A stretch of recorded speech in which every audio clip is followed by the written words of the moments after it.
Welcome to Sugar Land, Texas. We're live at Constellation Field, home of the Atlantic League champion Sugar Land Skeeters, who come in with a record of 10-7. The defending champs are in first place, one game up in the Freedom Division over the Lancaster Barnstormers. They will take on the New Britain Bees, who are 4-12, last in the Liberty Division, and they are 4-12 overall.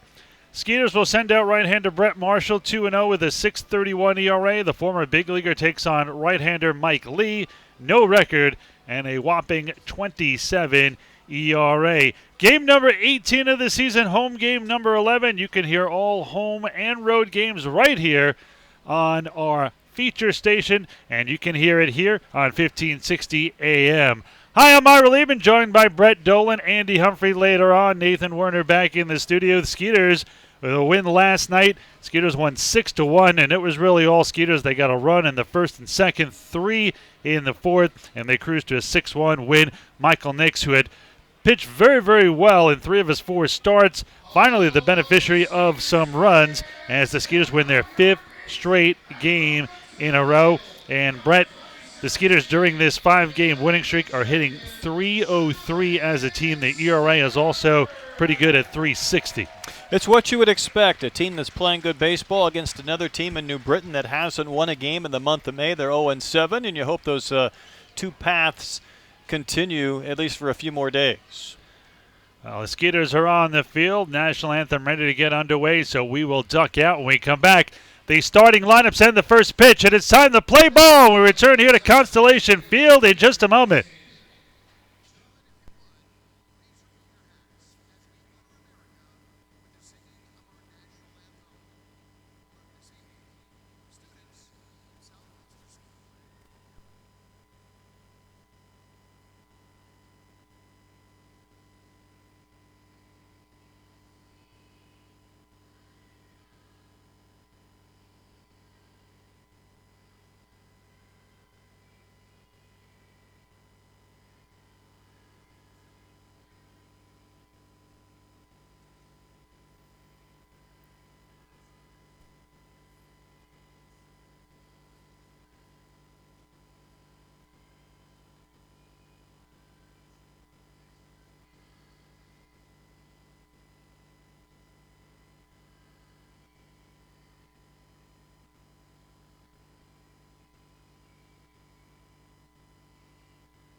Welcome back to Constellation Field. Time to take a look at the starting lineup for the visiting New Britain Bees.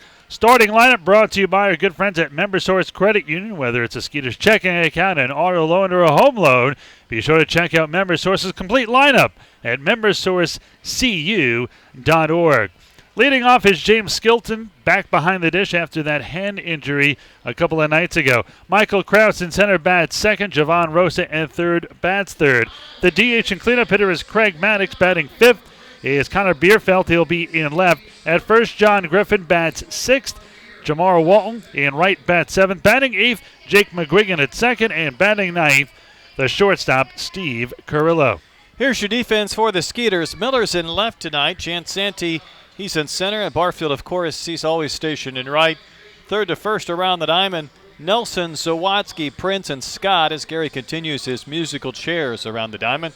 And a battery of Cordero and the right-hander, Brett Marshall. Now Marshall, unlike Nick's, kind of the complete opposite. Every staff seems to have a hard luck winner and a hard luck loser.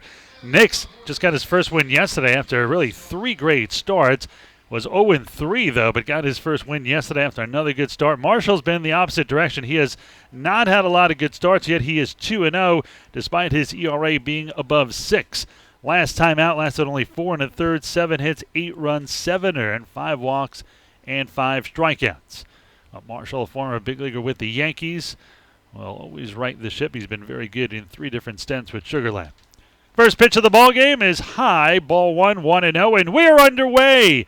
Game 4 of a 6-game series. Skeeters so far 3-0 in the 6 games here against the Bees. This one way inside, and that hits Skelton again. Skelton missed yesterday because he got hit on the hand, and his hand blew up overnight, so he missed yesterday. And right here, the first batter looks like he got hit in the foot, Brett. It's hard to hit a guy that small many times. You can understand, some of those bigger targets are guys that simply refuse to move. That's not the case with Skelton, but on base again. Be careful because we've talked about it. Unusual for a catcher. He is a thin guy for a catcher, 5'11", just 165. He has a great on-base percentage, and he has speed. So really, you're not your prototypical catcher. I mean, how many catchers actually lead off for a team? We'll see if he goes at all here. It was Marshall's already throwing over there. He knows he has some speed. 5 steals, has not been caught yet this season. And he has 5 of the 10 steals in this team. 1 ball and no strikes to count here to Michael Krause. Speaking of running into a few, Krause second in the league with hit by pitches with 3. This one a strike on the outside corner, 1-1.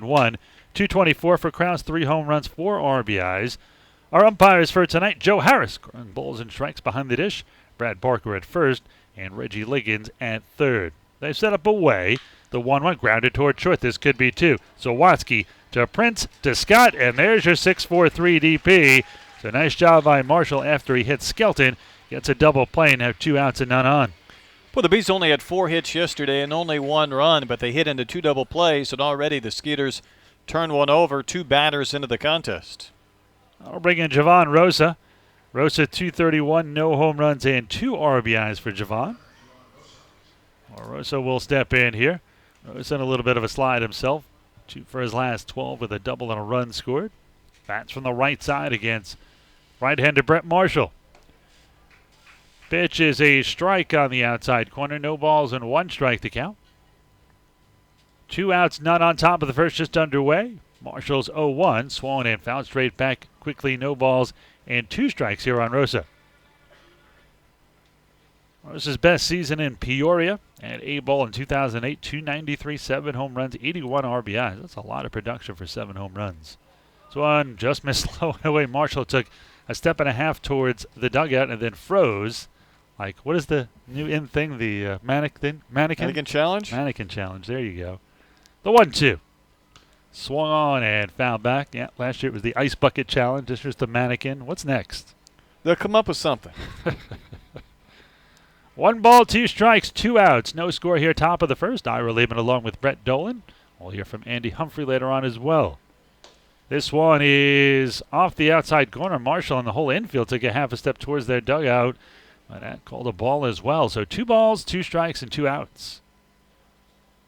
Marshall winds and fires. They set up away again, and this one way outside. Don't run the count, full 3-2.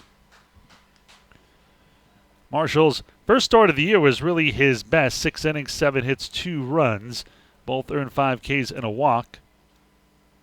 This one swung and punched to right center field. This should fall in, and it will. And now Barfield will cut behind Jansanti and get it into second. So no advance, even though it was deep in right center field. First hit of the night for the Bees. 1 on, 2 outs for the cleanup hitter, player coach and DH Greg Maddox. Maddox 250, 2 home runs, and 11 RBIs. Marshall, a Texas native from Highlands, Texas, selected in the 6th round by the Yankees in 2008 out of Ross S. Sterling High School in Baytown. He was an All-American. First pitch here as they set up inside is swung and right back to Marshall. He's got it. He'll fire it to first, and that'll do it. So Marshall gets into a little bit of trouble, but helps his cause with a double play and then a comebacker right to him. No runs, 1 hit, no errors, and 1 man left on base. Bees do not score here in the top of the first. Skeeters coming to bat for the first time when we return.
We move to the bottom of the first inning. The Skeeters will bat here for the first time. Let's take a look at the starting lineup for your Sugar Land Skeeters. Starting lineup brought to you by MemberSource Credit Union. Whether it's a Skeeters checking account, an auto loan, or a home loan, be sure to check out MemberSource's complete lineup at membersourcecu.org. Leading off, Josh Prince. He'll be at second. Batting second and short is Lance Sawatsky. In right, batting third, Jeremy Barfield. The cleanup hitter and first baseman, Travis Scott. At third, Chris Nelson. He'll bat fifth. Batting sixth, Andy Wilkins. He'll be the DH. It is Anthony Jansanti in center. He'll bat seventh. Derek Miller in left bats eighth and batting ninth. Skeeters catcher, the switch hitting Albert Cordero. Defensively for the Bees, it's Bierfeld in left, Krause in center, Walton in right. Rosa and Carrillo on the left side of the diamond, third and short. McGuigan and Griffin, second and first. Skelton catching, right-hander Mike Lee. On steps Josh Prince, 253 home runs, 11 RBIs. Prince with 9 RBIs in the last 5 games. He is now 5th in the league with those 11 ribbies. First pitch to Prince. This one is a little bit low, 1 ball and no strikes.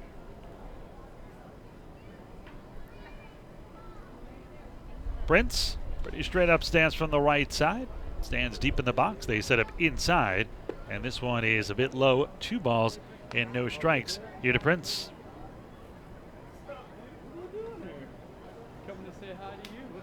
Mike Lee, 30 years old, 6'7", 220. He is Jake Hale size. Doesn't look that tall, but he is. This one is a strike on the outside corner. Weighs a little bit more than Jake Hale. And 220 pounds. 2-1 the count here to Josh Prince. The 2-1 is a strike on the outside corner. Joe Harris has that very late but animated strike call. Kind of puts his hand in the air like you always see in the movies when that SWAT team comes in and they say hold and they're ready to go. He's just daring you to criticize him. Yeah, he is. The 2-2. Swan and hit out to right center field, but Krause is there, and he'll bring down the line drive for out number 1. A little bit more on Mike Lee. Lee was drafted twice, and much like his counterpart Marshall by the Yankees drafted him in the 22nd round in 2005. Then they drafted him again the following year in 2006 in the 27th round. And then finally the Yankees' arch nemesis, the Red Sox, got him in the 8th round in 2008. Why would you draft a guy in the 22nd round the first year and then 5 rounds lower the following year? Did you suddenly lose faith in him over the course of a year? He's not worth 22nd round anymore. You never know. I mean, leverage goes out the window the longer you wait, and then sometimes maybe you're a little dinged up. Not that badly, because he jumped to the 8th round for the Red Sox the year after that. This one is in the dirt, goes back to the screen. 1 ball, 1 strike, 1 out, none on, no score here, bottom of the first between the Skeeters and the Bees. He has pitched in the Atlantic League before Lee. Lee last year was with the same New Britain Bees as well as the Barnstormers. This one is high, 2 balls and 1 strike. Spent his career in the Red Sox, the Braves, the Diamondbacks, and the Blue Jays systems. 8 years as a pro. The 2-1, Swan and skied in the air to shallow left center field. The shortstop, Steve Carrillo, in shallow left. Fights the wind, brings it down for out number 2. The pop out to the short is the second out. The wind continues to pick up. It is blowing straight in now from right center. And they say it's 14 miles an hour, but it looks a lot stronger than that. It looks like 25 or so. Yeah, I'd agree. Last time I checked, it was up to 17. I'm not so sure it hasn't doubled in intensity in just the last hour. Speaking of intensity, in steps Jeremy Barfield. 358, good for 3rd in the league. He is tied for first in home runs with 5 and 10 RBIs for the defending Atlantic League Player of the Year and home run crown king. This one way outside, 1-0 Barfield. Also tied for first in runs scored with 14. Leads in hits with 24. Total bases with 42. Tied for 3rd in extra base hits with 8. He is 4th in on base percentage at .419 and 1st in slugging percentage at .625. Fouled this one off. 1 ball and 1 strike to count. No score here, bottom of the first. The right-hander Mike Lee on the mound. 8 seasons, 35 and 33 with a .430 ERA. They set up inside here on Barfield. Swung and shot foul. Hot shot down the third base side. 1-2 the count. Lee has been as high as A ball. 1-1 with a 4.20 ERA in 3 games at AAA. That ball hit a fan in the first row. In fact, Gary Gaetti over there, the Beast trainer, jumped into the stands. Base umpire Richie Liggins as well went over to see if somebody's okay, but it took a pretty vicious hop at the end. So hats off to the new Britain trainer who wasted little time. Tried to go down and assist. And a whole bunch of the Bees out of the dugout as well. That certainly was a hot shot. I thought there was some room over there. One fan sitting next to the injured gives a thumbs up, so I hope that means everything's okay. I think Gary was pointing to his head, saying the fan got hit in the head. Let's hope everybody's okay down there. Now the fan's walking off. I think it was a little one, too. Oh, yeah, it was a little girl. Wow. Being carried out by her dad now. Oh, back to the action here. 1 ball, 2 strikes, 2 outs, no score here. Bottom of the first. Barfield back in against right-hander Mike Lee. See if they go outside here, and they do. And the 1-2. Swung and miss. Good off-speed pitch has Barfield way out in front, and that'll do it. First strikeout for Lee. Skeeters go 1-2-3 here in the first. Through 1 inning of play, there's no score between the Skeeters and the Bees.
We move to the top of the second inning. No score in this one. The Bees will bat for the second time against Skeeters right-hander, former big leaguer Brett Marshall.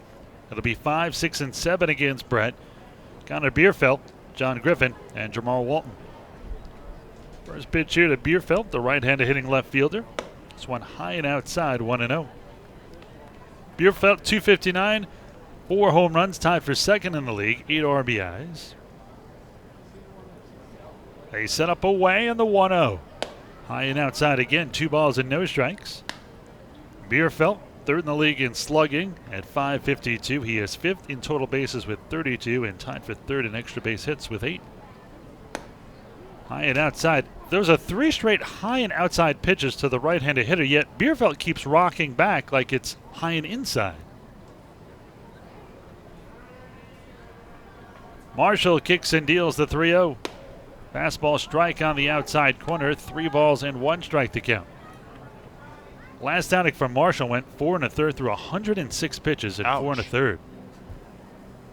That was that crazy 12-11 Skeeters win. He did not suffer the loss after allowing 7 earned runs and 8 overall. Ball 4 here to Bierfeld. First free pass issued by Brett Marshall. 1 on, none out for John Griffin. And Griffin, you hope he does not get into power mode before he leaves here. He has no home runs, and he is a pretty good power hitter. The 6'6 Griffin, 246, no home runs and 4 ribbies. Through to first, Bierfeld gets back. Bierfeld on the season. Does not have a stolen base, but he has been caught once. This one is low and away, backhanded by Albert Cordero. 1 ball and no strikes to count here to John Griffin. Griffin 2 for his last 11 with an RBI. Certainly a big part of this lineup. One of the reasons they are last in the league in hitting the Bees at 216 as a team. Excuse me, 218 as a team. This one misses as well, 2-0. Skeeters have really climbed up the charts. They are 4th in the league at 265. I mentioned coming in the 5-game winning streak. They're hitting .303 over those 5 games. There's one high and outside ball 3-0. Marshall again does not look like he has his best command. No, he needs to make an adjustment. He needs to work down. He has been between the belt and the letters just about every pitch in this inning. Righty-righty matchup. The 3-0. This one right down the middle, 3-1. I hear some Bronx cheers here in Sugarland. Well, I guess Marshall, who played for the Yankees, is used to that. And throw to first, diving back in time is Bierfeld. 3 balls and 1 strike to Griffin, 1 on, none out, no score here, top of the 2nd inning. Skeeters have won 5 games in a row. The Bees have lost 7 in a row. The 3-1. Fastball misses low and away, and Marshall has walked the first 2 batters here. And just like that, Cordero is going to go out and try to calm his pitcher down here.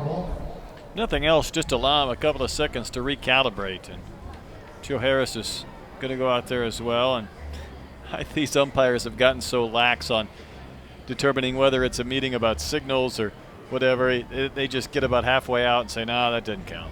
Well, it probably should count, because the idea was not necessarily to talk about signs. It was to just change it up a little bit for Marshall. Marshall not off to a good start. 23 pitches, 9 for strikes, 14 for balls. Swung and drilled into center field. That will fall in for a base hit. Charging it is Jan Santi. He'll throw to second. Almost got Griffin. He had to hold up to make sure that that would fall in. Now the bases are loaded with nobody out here in the 2nd. Marshall in big trouble here against the Bees.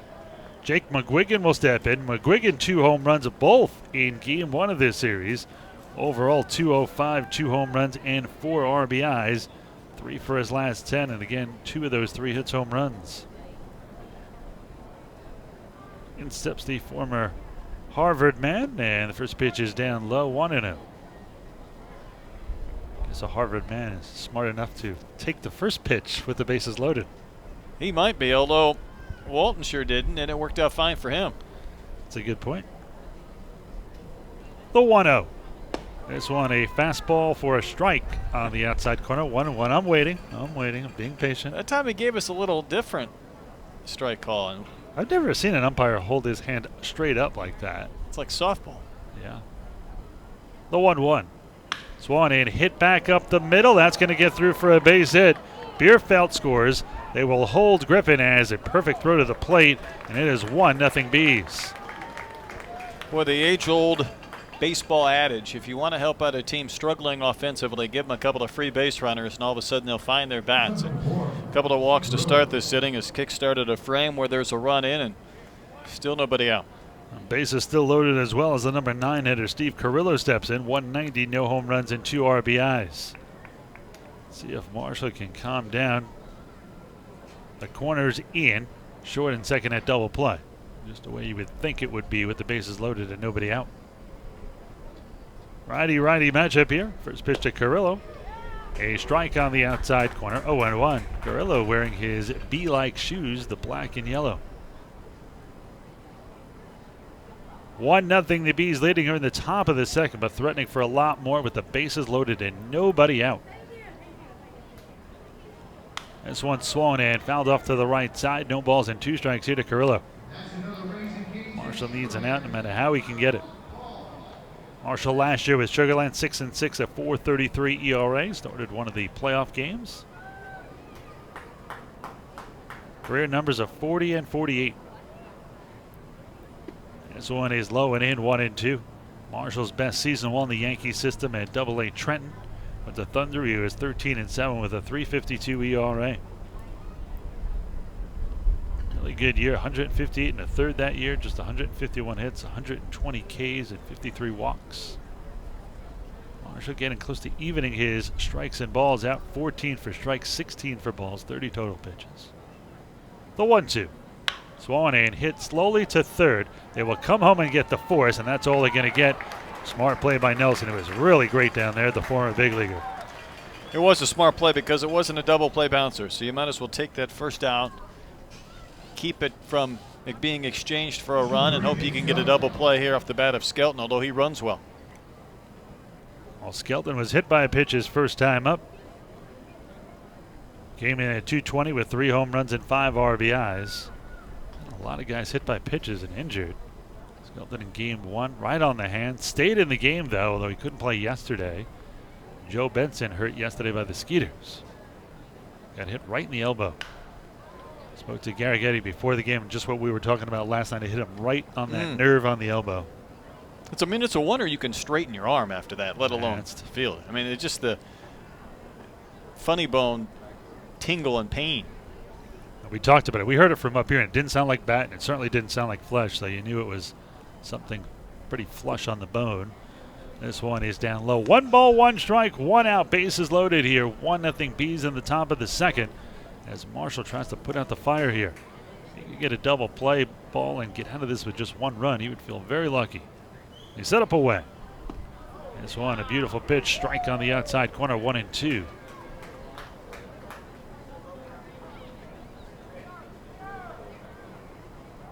Marsh now even out his pitches. 17 for strikes, 17 for balls. The 1-2. Check swing. Did he go? Yes, he did. Rung up by the home plate umpire, Joe Harris. That is a huge out. First K of the day, and there's 2 away. Are they calling that swinging or looking? Skelton not done. He's going to come back for more. Here comes Stan Clyburn, the Bees manager. Called it swinging, and I don't think Skelton cared for the theatrics. You know, I always wonder why more players don't get mad, and not so much. I mean, he did the same thing, that strikeout we were calling when he put his fist in the air. But to me, when a guy rings a guy up like you're starting a chain mower, to me that's a little I would agree. much. I mean, surprised more players don't get offended by that. It's bad enough you struck out, but you have to throw it in my face. The adrenaline's kicking in, you're not happy, and then you see that, it only naturally might progress to something a little bit more. So 2 outs, and now Marshall has a chance to get out of this with just 1 run scoring. The bases loaded, and nobody was out. This one a strike on the outside corner. No balls and 1 strike to count. When Krause came to the plate, he almost tried to calm down Joe Harris. He's like, all right, let's forget about it, to move on. He was probably anticipating this sequence, and he didn't care for that first pitch. This one a strike on the outside corner. Now he's got 1 hand on the length tip and the other hand on the bat like he was posing for a picture. That's not a strike. So that's why I would, if I was Krause, I'd probably be upset too. So it's like, dude, don't take it out on me. Wait till he comes up again. Didn't like the first one. Didn't care for the second. Now Cordero going to sit way outside to see if he can get that call. That one way low and away. I think Krause would have flipped a wig there. Even where Cordero set up, you're like, you got to be kidding me. Because even if you hit the target, you're a foot outside. Marshall from the stretch with the bases loaded will kick, fires Swan, and miss strike 3. And we'll see if Krause gets a little upset. He does not. Oh, now he has a few things to say here. You better be careful as the home plate umpire takes off his mask. Now that will do it. Big strikeout for Marshall as he gets out of a bases loaded, no out jam, just allowing the 1 run to score. Middle of the second, Bees now in front, 1-0 over the Skeeters.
Super specials, Kia parts and savings. This go on the web at MorganKia.com. Ladies and gentlemen, your attention, please. We move to the bottom of the second inning. Could have been much worse. Marshall got out of it.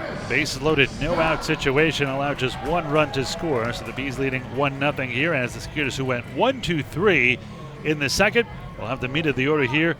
4, 5, and 6, Travis Scott, Chris Nelson, and Andy Wilkins. Scott hitting well right now, 291, 2 home runs, and 8 RBIs. First pitch scooped out of the dirt. 1 ball and no strikes to count to Travis Scott. Travis 7 for his last 17, a .412 mark over his last 5 games. Lee from the stretch. They'll set up away and the 1-0. Swollen a hit right back to Lee. He'll glove it, fire it from the mound at first. I'll say he might be a little aggravated still from the bad calls on his teammates. He was throwing 88, 89 with his fastball in the first inning, and I think he threw that same velocity to first base on a comeback. I remember when I first saw Zach Duke in the minors, really threw pretty hard back then. He did a similar thing where he threw it so hard to the first baseman, kind of got caught off guard like, hey, all you needed was a soft toss over here. We had plenty of time. I was curious always why Duke did that. So 1 out, none on for Chris Nelson. Nelson running a 7-game hitting streak. Longest hitting streak of the season so far for a Skeeters batter. First pitch, a strike on the outside corner, 0-1. Nelson 246 overall, 1 home run, and 6 RBIs. The 0-1. Low and away. That one gets past the catcher Skelton, but nobody on, no need to worry. Al Nelson, over this 7-game hitting streak, hitting .345 with a home run and 2 RBIs. Nelson spent time in the bigs with the Rockies, Yankees, Angels, and Padres. The 1-1. Swung and fouled off to the right side, 1-2.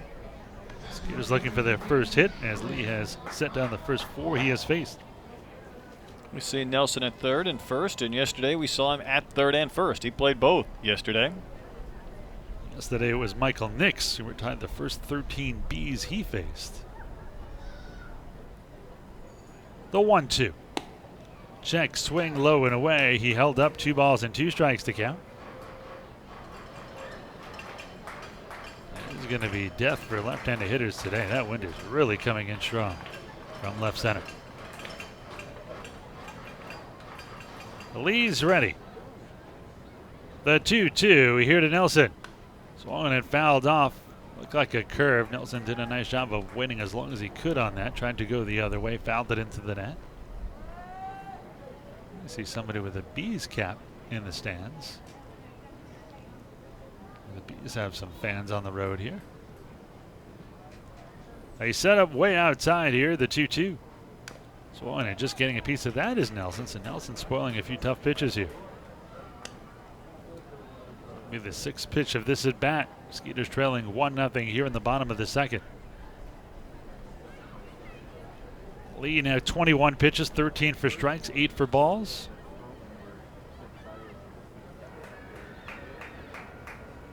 The 2-2 here to Chris Nelson.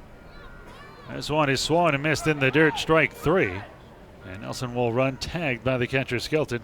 That is the 2nd strikeout of the night for Lee, and there's 2 down, 5 up, 5 down so far for the Skeeters. Both hitters, or both teams worth of hitters, understand that the zone has been a little bit wide tonight, so if you get down in the count 0-2, 1-2, you're going to have to expand and protect, and sometimes that has led to a few swings that haven't looked terribly good because you're a little bit jumpy. Wilkins 222, the Skeeters left-handed hitting DH, has a home run and 6 RBIs and in a bit of a slide. Former big leaguer just 5 for his last 28 with a 178 average over the last 8 games. First pitch to the left-handed hitter is swung and fouled off to the left side. No balls and 1 strike.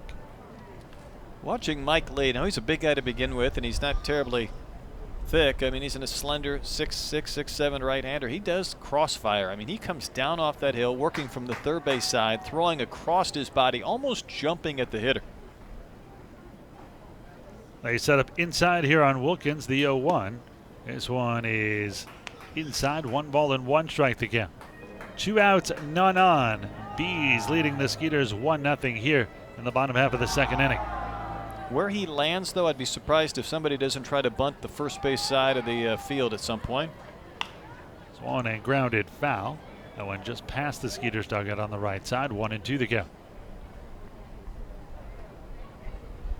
Skeeters looking for their first hit here in the second, trailing 1-0.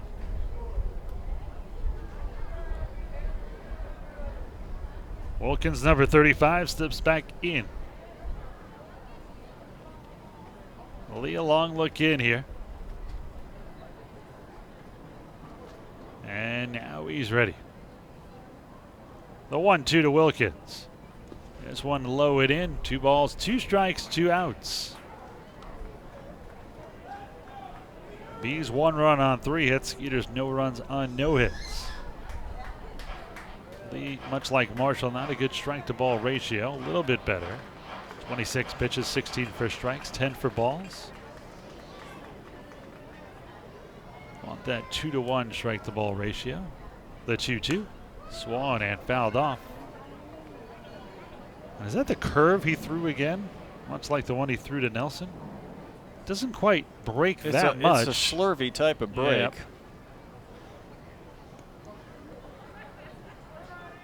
Wilkins waited well on it, though, as did Nelson.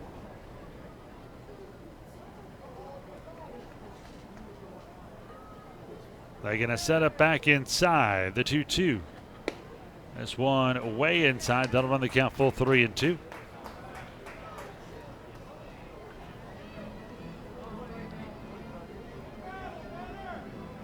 Margarita Monday here today, as well as Dollar Dog Night. So if you're in the stadium and you're listening and you're thinking, what should I drink? What should I eat?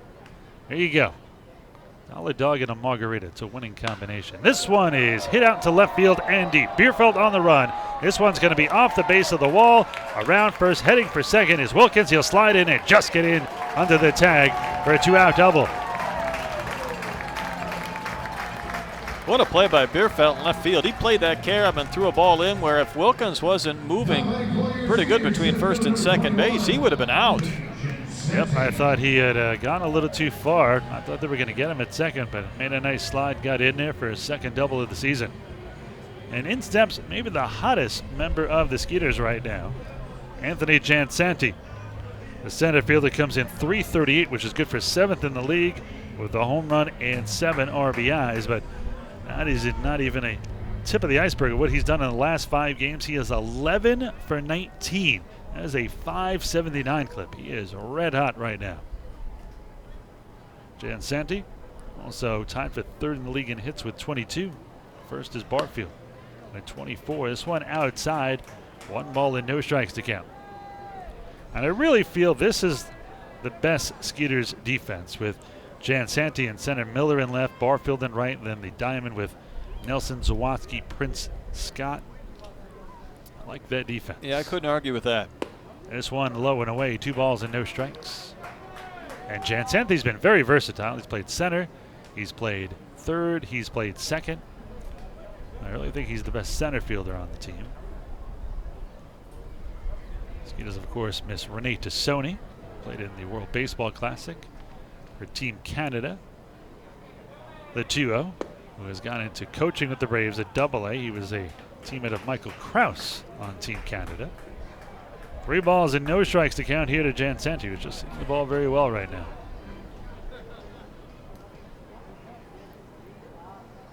You got to take 1 pitch. A 3-0. Or maybe not. This one hit through the left side. Oh, stopped by Rosa. The throw to first going to rob Jansanti of a hit. What a bullet. It was practically past Rosa. He grabbed it to his left and got up and threw a strike to first, robbing Jansanti of another hit. No runs, 1 hit, no errors, 1 man left on base. We're through 2. It is New Britain 1 and Sugar Land nothing.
Well, we move to the bottom of the third inning. The Bees are still in front 1-0. The Skeeters will bat 8, 9, and 1. Derek Miller, Albert Cordero, and Josh Prince. And remember that crane you were talking about out there, Brett? Yep. And you wanted me to climb all the way up there in a flag? Well, I got a nice present for you coming here from one of our season ticket holders, Lewis Davis. And it's going to help you out. It's a nice, giant-sized Skeeters flag. See? How do we get that up there? You will climb up now that you have a Me? flag. Yes, you're the gutsy guy. You're going to climb up there, put it up there, and make a statement. I got that just for you. That is just delivered for you. How about you call the construction company, and we'll see if we can replace whatever that thing is up on top, their flag, Oh, no. with the Skeeters no. flag. Well, I do want to replace it with a Skeeters bed, but you make this laundry list for me all the time of what I need to do. You need to do something. This is your one something. You want me to risk life and limb to climb up there when it's work Andy needs to smarter, get some not airtime harder. here, so I didn't say it was smarter. I just wanted you to work harder. 1 ball and 1 strike here on Derek Miller, who comes in at 276, a home run and 5 RBIs. The right-hander Lee deals. Swung and chopped, just foul outside of third.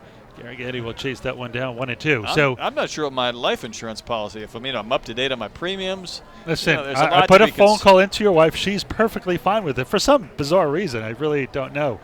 But, Skeeters championship, at least put a banner up there. I think it needs to be up on that darn crane. I don't think I'm the guy to necessarily climb up and do it. I don't think there's a better guy for the job. My fear of heights would alone probably disqualify me from such a don't look down. endeavor. It's the key. Don't you go on roller coasters and stuff like that? Very rarely. All right, so you have. Yeah, we got a couple of drinks for you. It's Margarita Monday. That's true. We can load you up That's and a then start. climb it. That might be the only hope.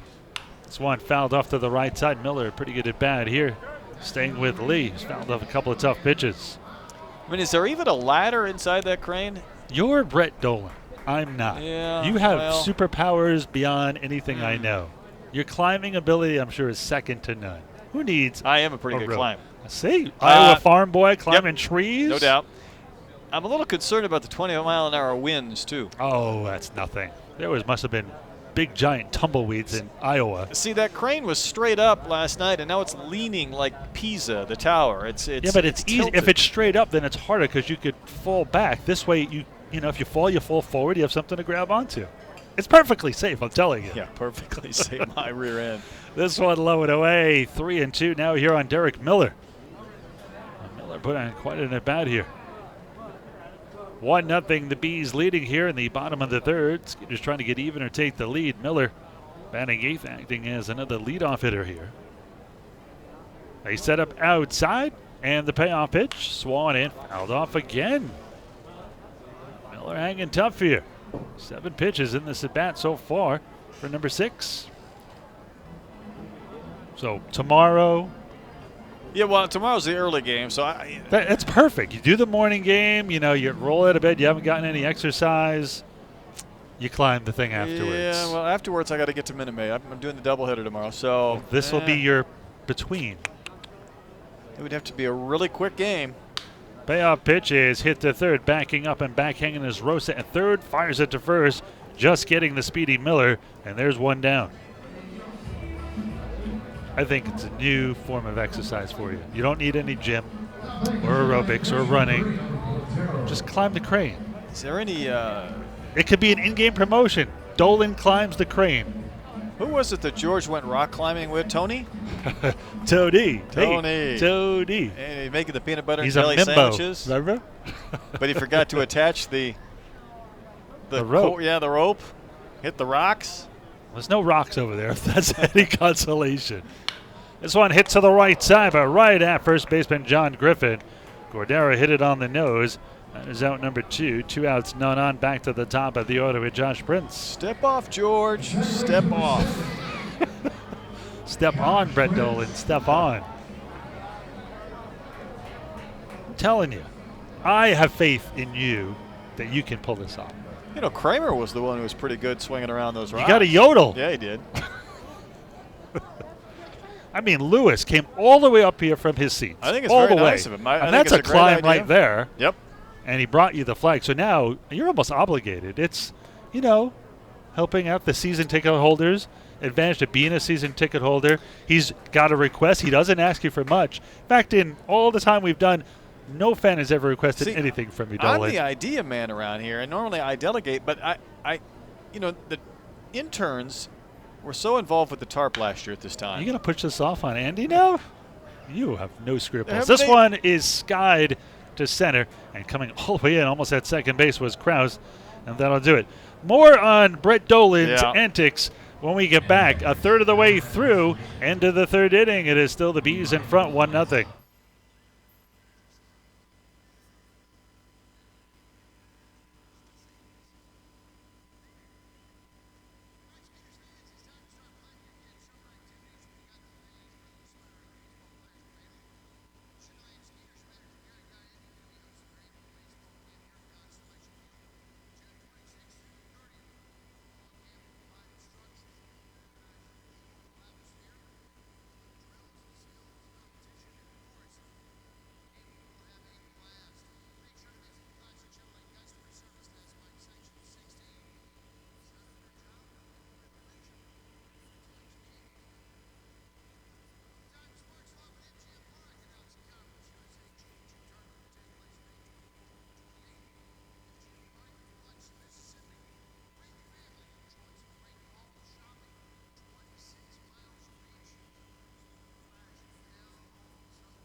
We move to the top of the fourth, and to keep this one rolling is the crane climbing, flag hanging Brett Dolan. No and no and yes. Here's John Griffin. He's built like a crane, as tall as he is. He's facing Brett Marshall leading off the fourth. Griffin walked in the second. He was forced at the plate, and he swings and he fouls one back and out of play. As I look at Marshall tonight, unless I'm missing something from last year. You're missing something, all right. Well, guts, I think. Was he number 2 last year? Who? It was a swing and a miss. Marshall. No, that was Ricky Hay. Okay, because the number just obviously doesn't look right for a pitcher. To see a low single-digit number on a pitcher. I guess. Maybe he's a punter in the offseason. Pitch down and out, place kicker. 1 ball, 2 strikes. Of course, you talked about Marshall playing for the Yankees before. Here's the pitch, and it's tapped towards Marshall, drifting towards first base. Nobody is there, and he's going to have to race and beat Griffin. Travis had started to drift away from the bag. Marshall looked up expecting to flip, and boy, he's fortunate he didn't. Then he had to pick up the pace to beat Griffin to keep that from being an infield hit. Now what happened there? I guess they got crossed on who was taking it. Of course, when you play for the Yankees, there's no doubt who number 2 was for a couple of decades, and no one will wear that number again. About to retire it next Sunday. Astros are playing them as well. Should be a cool evening. The funny part is that there's a little conversation going on between Joe Harris and Albert Cordero.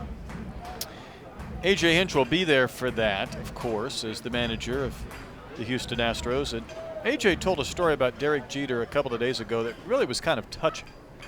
And it's one that'll be probably told again. Both of those guys were highly acclaimed high school players as Walton steps in and waves and misses. And this was before the era of Perfect Game and Under Armour where there were these national showcases. It was truly the elite of the elite that were on Team USA, and it would be part of all-star teams that would travel around, and their families got to know each other fairly well as Marshall would spin in a breaking ball that missed. So the Hinch family got to know the Jeter family fairly well.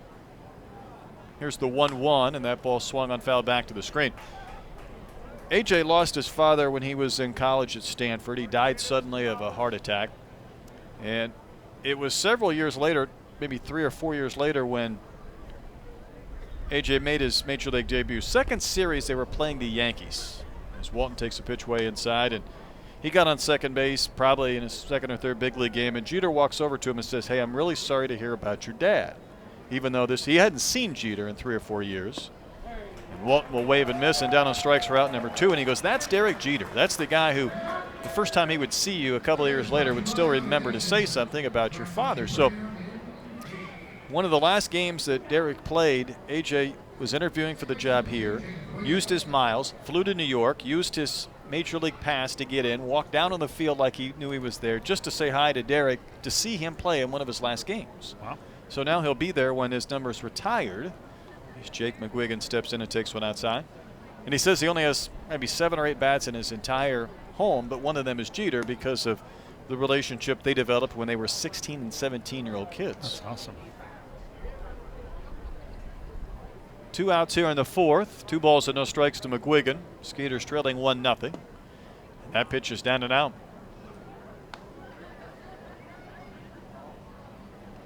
When you hear Derek Jeter talk about things, he does come off as a genuine person, and part of the Sabre group here in Houston. They're actually upstairs tonight in the Insperity Club, and AJ Hinch was a speaker at it, and he just came off as the most genuine guy that you can meet. Here's a 3-1 pitch, and that's high ball 4. I tell him that's the Iowan in him rather than the Stanford grad. Yeah, you keep thinking that. That comes out. I'm sure he'd rather be from Iowa than graduate from Stanford. Here's Steve Carrillo, the shortstop. Hit a chopper with the bases loaded to Nelson at third, who threw home to force Griffin. At that time, it looked like the Bees were in business for a big inning. Back-to-back strikeouts, though, would end the frame. They left them loaded. They scored only the 1 run, and it remains 1-0 here into the 4th. That pitch nearly clipped Carrillo as he had to bend back out of the way. A walk broke up a string of 8 straight retired by Marshall. Seems to be back on his game here. Now 66 pitches, 35 for strikes, 31 for balls. Pitch is a breaking ball, and it bends down and out. Speaking of the Yankees, did you see the 18-inning affair yesterday between the Yanks and the Cubs? You know what's funny? Foolishly, I turned it off. I was watching the Rockets, and it was late, and I was tired. And I started to watch the baseball game. I got up this morning, and I said, 18 innings? Are you kidding me? That ball lifted in the air to right field. Barfield held his ground for a second, comes in, and now has to reach to make the catch to win the inning. Those teams on Sunday nights take a beating with travel as is, and then you play 18 innings. They probably got to their next stop at 7 a.m. Yikes. Walking a man left. We go to the bottom of the 4th inning. Skeeters trailing the Bees 1-0.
Skeeters hoping to drop a few bombs here in the bottom of the 4th. They trail 1-0 before we start this frame. Let's pause 10 seconds for station identification. This is Skeeters baseball.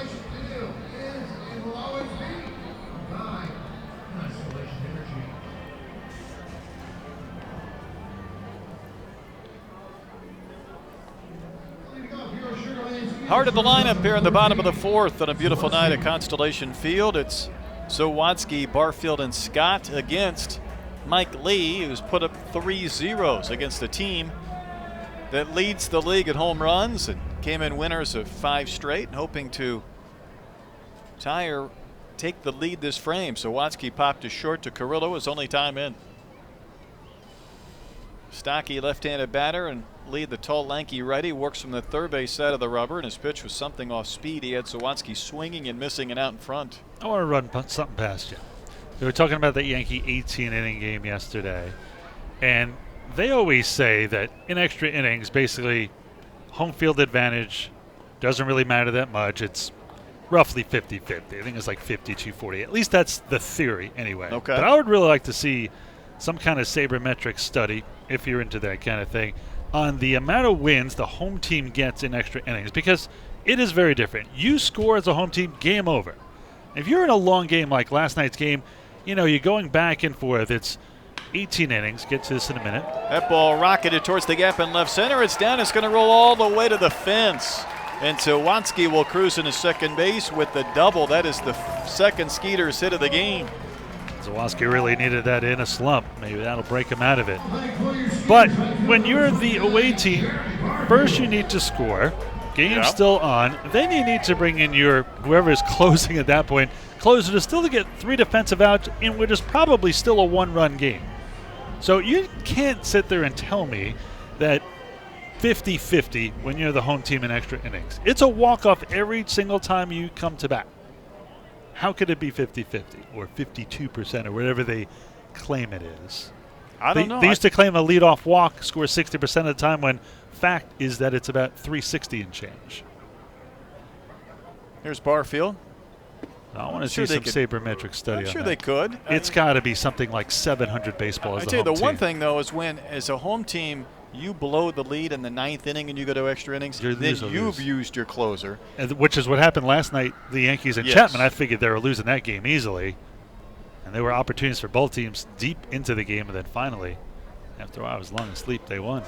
Barfield lifts one high in the air down the right field line, bending foul and going foul up on the concourse.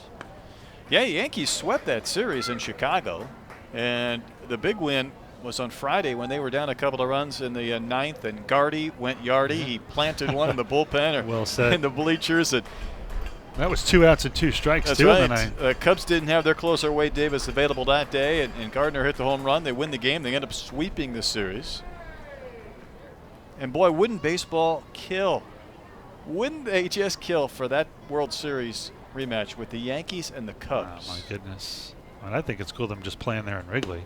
Wave and a miss. Barfield down on strikes on 3 pitches for out number 1. In fact, the first time they played there, it was really big. Maybe the biggest ticket you'll ever see, which we probably won't see again, is former Skeeter Roger Clemens was on the hill in Wrigley for the Yankees. That was something else. I think those tickets were going for some ungodly amount of money. I thought ESPN did a great job last night showing video highlights of the Babe rounding the bases on this shot. Oh, that's right. The called shot was there. Pointing and gesturing, and I thought that was outstanding. As Travis Scott steps in, he had a comebacker to Lee, his only time in. 1 on, 1 out in the bottom of the 4th. Skeeters down a run, 1-0. And Scott will take one just outside and a little bit low. And that goes back to your point before this series and the one when Clemens pitched. I mean, you got to go back to the 20s for the Yankees and the Cubs to play in anything significant. That's right. That's the one thing that's really been great about interleague play, matches that you don't see, maybe once in a decade it seems. This one, grounded foul. I think we almost take it for granted now because, it's not that uncommon anymore over the last 20 years. But, whether it's the Yankees coming to National League cities, the Cubs coming to American League cities, I think it does give them a little bit of a boost.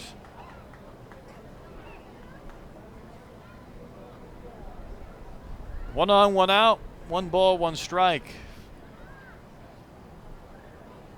And the pitch from Lee to Scott. That ball rocketed towards left center field.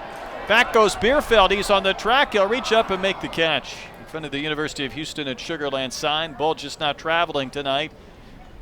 I thought with the wind blowing in from right center, it usually helps balls out to left. I thought that one was going to go. That was a long way hit by Scott going the opposite field. That's the 3rd ball Scott has hit on the screws in the last game plus that he has not been rewarded with a hit. Yep. 2 gone for Chris Nelson. Nelson struck out back in the second. Speaking of your boy John Sterling, though, and his home run calls. Yeah, they've gotten a little over the top, haven't they? I know Matt Holliday's father a little bit. His father, Tom, coached at Oklahoma State for a number of years. I haven't heard that one yet. Is that like something like Happy Holidays or something? Yeah, but he starts singing, and I texted his dad. He does like his show tunes. And I said, listen, if that continues, I'm going to have to start rooting against Matt hitting home runs because I can't hear that on highlight shows anymore. Oh, you can listen to the away broadcast. Holiday! And you're like, oh, my Lord. 1-0 to Nelson. Fastball, called a strike. Maybe a little bit off that outside edge to even the count at 1-1.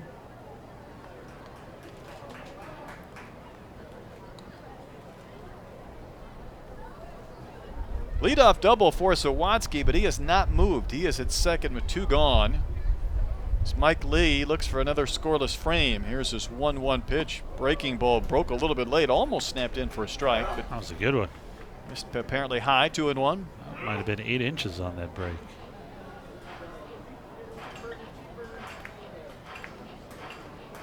Andy Wilkins on deck if Nelson can keep this 4th inning alive. He's got a run in the second, and that is it so far in this game. Lee's next pitch, wave and a miss. Put that off that outside corner just a bit, and Nelson went out after it, came up empty, 2-2. See, the problem with the Bees struggling right now, hitting just .218 as a team, as I mentioned, and they are second to last in pitching, that their margin for error is so small. You will release a 1-0 lead here, then you start thinking bad things because you don't know how you're going to come back if you go down 3 or 4 runs right now. That's where Lee's giving them a big boost tonight. That fastball off the corner and maybe a little bit low, 3-2.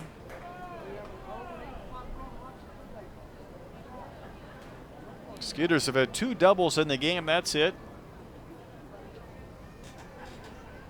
Next pitch will be pitch number 60 here by Lee in the 4th. Count has gone full to Nelson. Skelton, the catcher, sets up on that outside corner. The pitch up and out, ball 4, so that'll continue the frame. And this is the first inning. The Skeeters have had 2 men on base at the same time, and it'll bring up Andy Wilkins.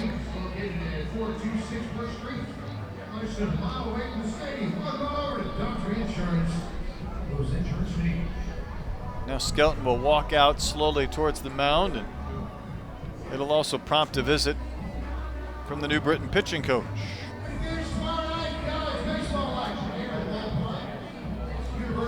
Now tomorrow, not only do we have the morning game here with the Skeeters at 11:05, the Businessman Special, but later on, Rice and U of H playing here. U of H has played a lot here over the last 3 years, 6 different times. I don't know if anything was bigger than the U of H UT game last year. That was something else. You got the local U of H crowd, right, and all the UT fans that don't get a chance to go to Austin as much. It was outstanding. I think the U of H played Louisiana Lafayette here and maybe Sam Houston State. So UT played University of Louisiana Lafayette this year already here. yeah, good venue for these collegiate games, midweek games. Southland Conference Tournament coming up here as well as Constellation Field. Very end of the month.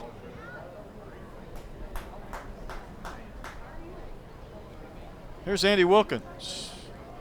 He doubled back in the second. Bats with 2 Skeeters on base here in the 4th inning. First pitch in on his hands, and he turns on it, hits it foul towards the first base dugout for strike 1.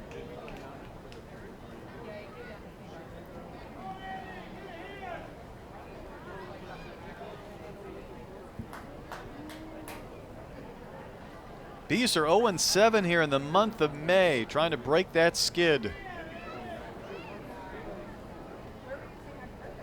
They're leading 1-0 tonight. Lee from a high set. His next pitch comes in under the hands and misses to Wilkins. 1-1.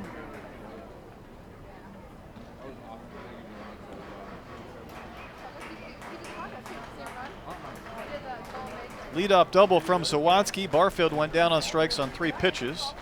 Scott hit a hard line drive to deep left, but he was retired. And Nelson drew the walk. Wilkins batting lefty. Skelton sets up in. The 1-1 misses too far inside. 2 balls and a strike. Red hot Anthony Giansanti waits on deck.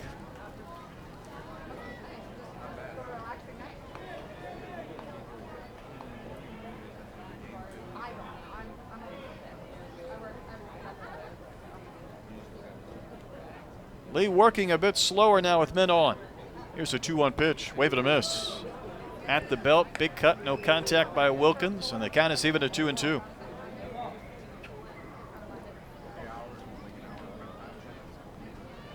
Kyle Simon warming up in the bullpen for the Bees. Pitch count starting to jump up on Lee. Remember, he's pitched in 1 game out of the bullpen, so that's where the pitch count becomes a concern. Signed on May 1st after the Bees lost Casey Coleman to Houston on a minor league deal. There's ball 3 inside, so now the runners will be able to take off early. 65 pitches now for Lee.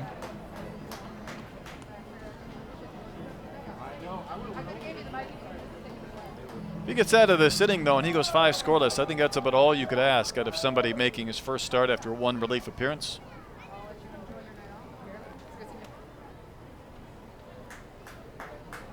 Sawatsky ready to take off from second. Nelson will follow from first. That's inside. That's ball 4, and the bases are full of Skeeters.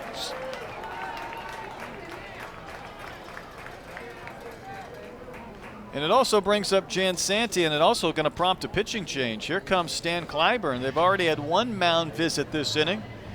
So that'll be it for Lee. He will not get a chance to go any deeper in this game. So 4 2/3 innings of scoreless baseball, but Lee will leave with 3 runners as his responsibility. We'll step out, come back here in the bottom of the 4th inning. Skeeters trailing 1-0.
New pitcher on the hill is right-hander Kyle Simon for the Bees.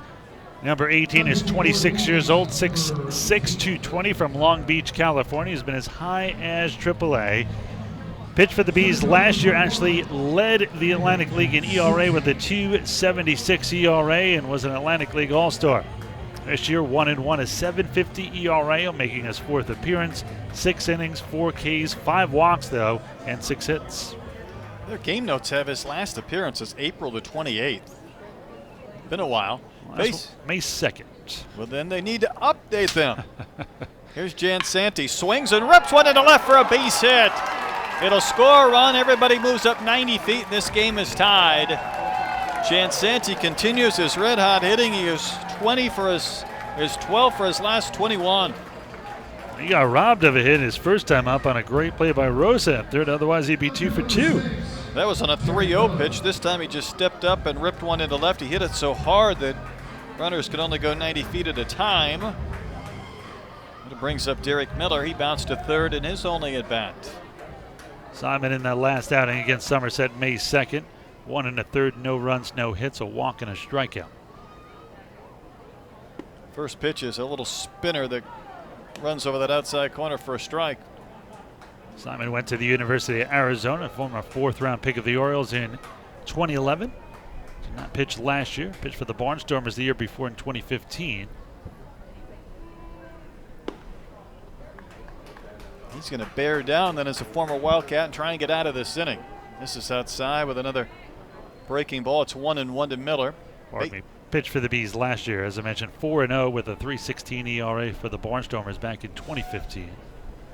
Bases full of Skeeters. Fastball runs down and out, misses. 2 balls and a strike. He spent time in the Orioles and the Phillies system. Final year at the University of Arizona, 11-3 with a 2.72 ERA. That's what got him drafted in the 4th round. Good baseball program.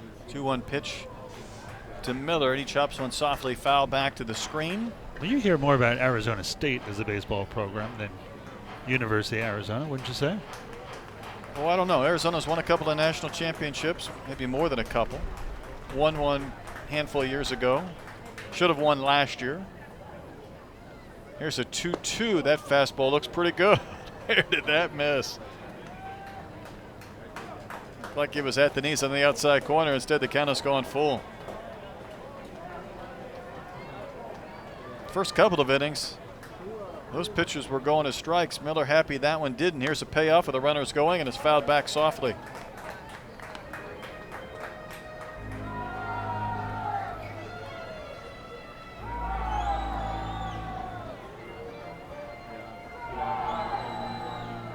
One run home this inning.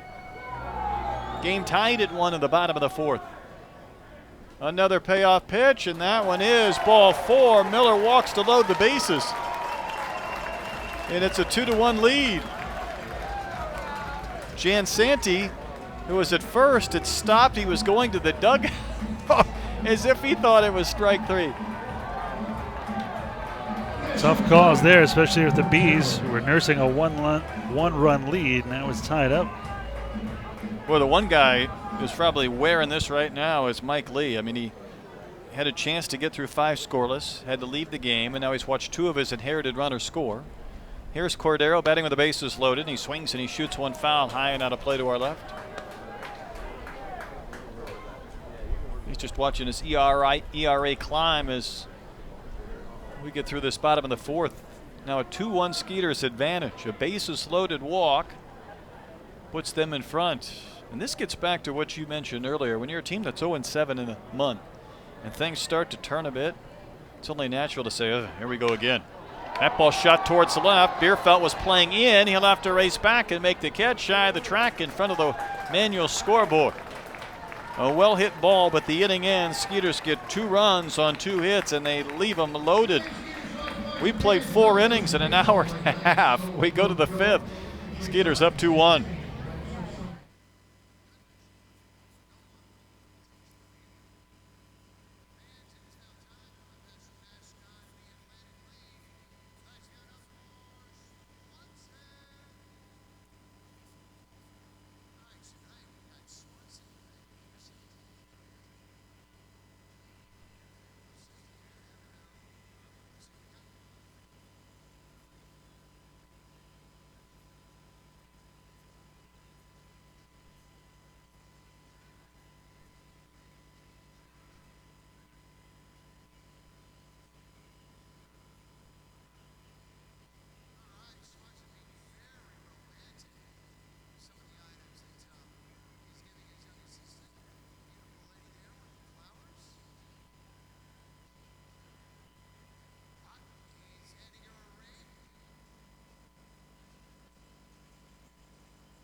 Here we go to the 5th.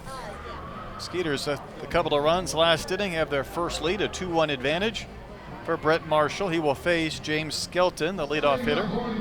Then Krause and Rosa to follow. Skelton was hit by a pitch to start the game, and he went down on strikes then when he batted in the second.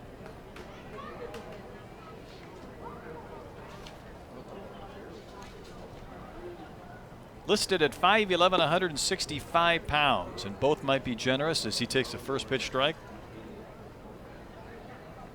West Covina, California native. Started his pro career back in 2004. He chops one to first, backing up is Scott to get a nicer bounce. Takes it to the pillow himself, 3 unassisted to retire Skelton for the first out here in the 5th inning. Would you like to take a look at the Atlantic League scoreboard? Please. Only 2 other games tonight, both finals. It is the Barnstormers who are 1 game back of the Skeeters. They have already won, so the Skeeters need to hold on here to remain in sole position of first. They beat the Blue Crabs 8-3, and York shuts out the Ducks 4-0. There's a swing and a foul back to the screen by Krause. With Southern Maryland and Lancaster playing each other, you knew one of those teams was going to be 10-8. They came in with identical records. True. Skeeters yesterday were the 2nd team in the league to reach double digits in wins. They got their 10th as Krause takes strike 2. Patriots have 12 at this point. Krause has hit into a double play and struck out. He's down here 0-2. The next pitch he'll wave and miss, so he's been carved up on a couple of occasions.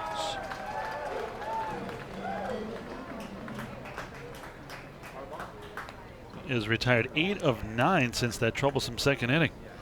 Marshall has really settled down nicely. He was really fighting it through the first. He got a double play that helped. He was fighting it a bit through the second. A couple of strikeouts with the bases loaded certainly kind of kick-started or turned this outing around. Here's Rosa. Now he's hit 2 bullets. He's hit a line drive single and he's lined out to center. Marshall works him off that outside corner for ball 1.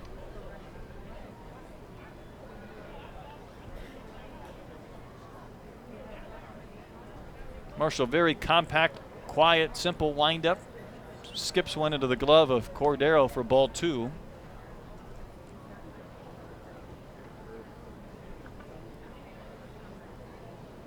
Bases empty, 2 gone, 5th inning. Breaking ball, and there it is, the one that starts at that lead shoulder for a right-handed hitter and then snaps in, rolls in for a strike. 2-1. I might be tempted to throw that again in this sequence to Rosa. Checks a swing and a pitch. He's a little bit inside, and he rockets one into the screen, and Gary Guy ends up falling down. I don't know if he was playing or whether he was trying to bend back and make the catch of a ball off the screen, but he took a tumble. When the manager's uniform pants are dirty at the end of the night, you know it's been a strange evening. Here's a 2-2, and there's that curve, but it didn't, and it nearly clipped Rosa. Rosa wasn't about to give in. He had seen it already. He was waiting for it to roll or snap, and instead it stayed right at his shoulder. Marshall, we talked about Derek Jeter's number being retired. Marshall played with Jeter in 2013 when he was with the Yankees. A couple of his teammates you might recognize as well. Cody Epley, who's the closer for the Blue Crabs, and also Skeeters third baseman Chris Nelson. Okay. Man, did he get to play with some great guys. How'd that team do that year? That's a good question. Let's see, they were 85 and 77. Here's a 3-2 pitch fouled away. That's a disaster by Yankee standards. You done? Are you done now? Your Royals win 1 World Series in a quarter century, and suddenly. Do you think the boss would approve? There's a ball smoked to left center field, hit well back towards the fence, takes a bounce and hops over. So Rosa's had 3 at bats. He's hit 3 line drives, and he's got a couple of hits, including that double.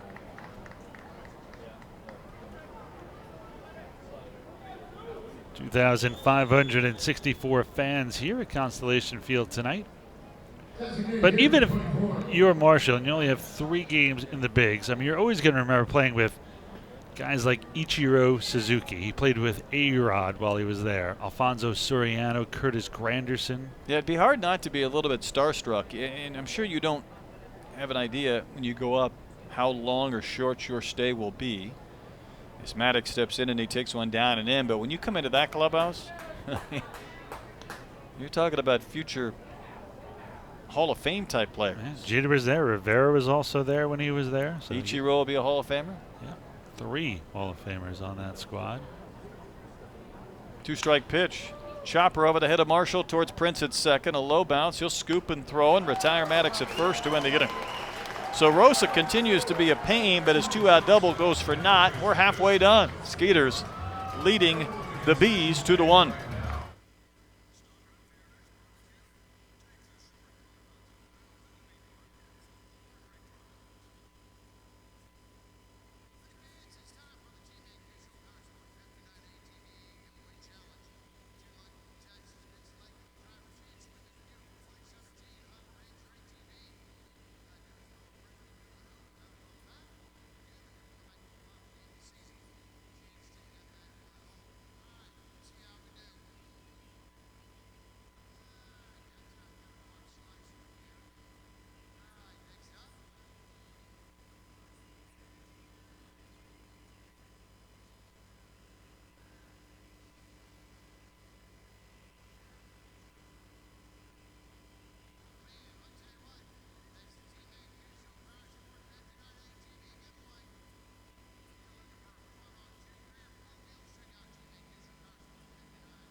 Now leading up for your Sugar Land Skeeters, second base number 7, Josh Prince. Skeeters with a 2-1 lead. They hope to rumble a bit here in the bottom of the 5th inning. Prince, Zawatsky, and Barfield against Simon, who came on in relief and allowed 2 inherited runners to score. He, a little bit like Leake, throws across his body, has some run on his pitches away from righties, and he missed outside for a ball. Prince 0 for 2. Takes one down, 2-0.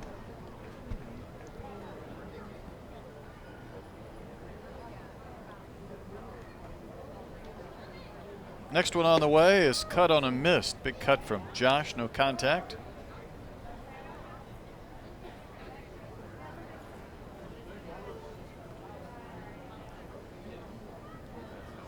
Kind of rocks into that delivery a bit towards the third base side and throws across his body. Missed again, down and out, 3-1.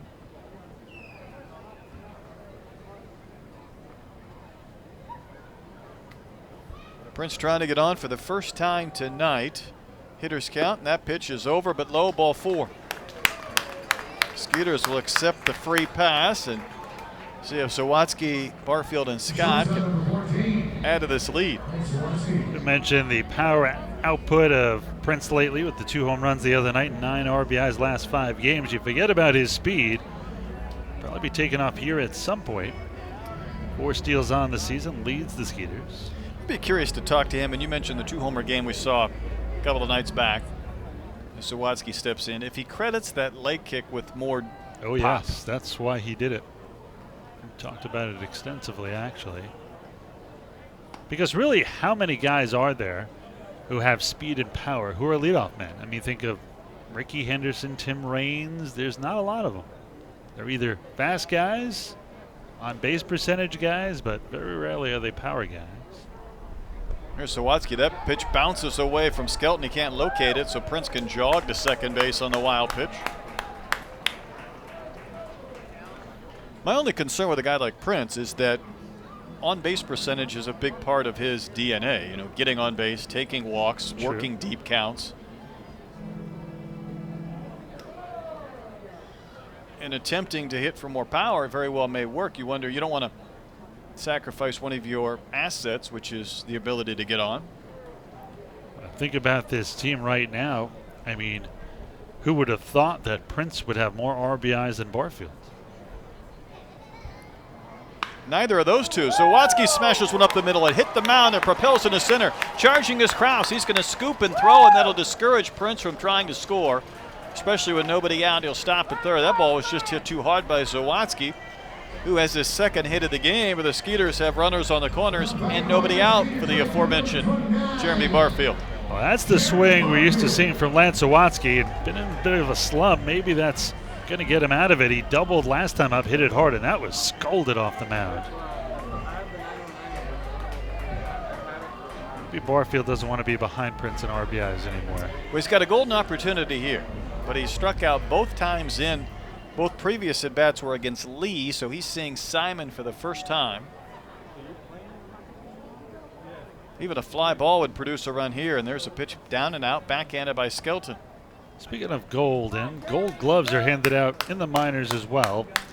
And what Rawlings has done now is they've awarded a gold glove to the Atlantic League, but one. So Wow. There's one greatest glove in the Atlantic League, which I don't think is fair. I mean, there's so many good defenders in every league. I think they should at least have 9 guys like everywhere else. You would think. And if you want to give a Defensive Player of the Year award, if Barfield takes ball 2 outside, that's fine, you know. Yeah. The best of the best. 2-0 pitch, lifted high and well fouled out of play to the right. Which I think that's what the award is now signifying. Basically, I just don't think sure, it's sure. completely fair. I mean, how do you distinguish between the best shortstop in the league and the best center fielder and say who's the better defender? Runners on the corners, nobody out. Barfield takes, that's down. It's off the glove of Skelton, and advancing to second is Zawatsky. That should be a pass ball. I agree. Good heads-up play by Zawatsky. He went immediately. He did not even hesitate for a second. Now base hit gets 2 runs in. Simon really struggling. 20 pitches, 9 for strikes, 11 for balls. And he's behind Barfield here, 3-1. You get the feeling if you're the Bees just thinking, all right, here it comes. Here it comes again. If I was Barfield, my approach here would be right center, the way these pitches have been kept away from Jeremy. As I say that, Skelton sets up in. The pitch comes in, he swings and misses. He called that last one a wild pitch, by the way. Interesting. As I like to say, the reason catchers are there, they're supposed to catch the ball. You're on top of your game. Don't you walk Barfield here if you're Simon? I'm cautious with him, and he'll get Barfield a swing and miss, and Jeremy's 0 for 3, 3 Ks in the game. The last 2 pitches came in after he had worked him away. Now the infield will come in for the Bees with Travis Scott in the batter's box. So they want to keep this from being a bigger deficit, but if Travis could sneak one through this drawn in infield, it should score a pair. Scott hitting very well right now, and I think bringing the infield in is going to hurt the Bees right here. He had a comebacker in the second inning, but he lined to the warning track and left in the fourth. Just didn't get any love, and that pitch came in, nearly got him in the left kneecap. There's Simon. Again, you have first base open. You go with the righty-righty matchup with Nelson on deck, who happens to also be hitting extremely well right now. Pitch to Travis is maybe a little bit low. Waiting for Joe Harris to call a strike. He did not, so it's 2-0 in favor of Scott with Prince at third, Zawatsky at second. We're in the fifth. Skeeters leading 2-1 over the Bees. Perhaps he's going to kind of pitch around Scott a little here. Pitch was in the same spot. It looked like maybe at the knees over the plate, but called a ball again, 3-0. Maybe this the old intentional walk. If that's the case, he's not missing far out of the zone. He's not putting it 5-6 inches off the plate. He's been. But he wants Scott to hit it on the ground, and that's probably why those pitches were low. That's ball 4, down and out, so the bases are loaded for Nelson.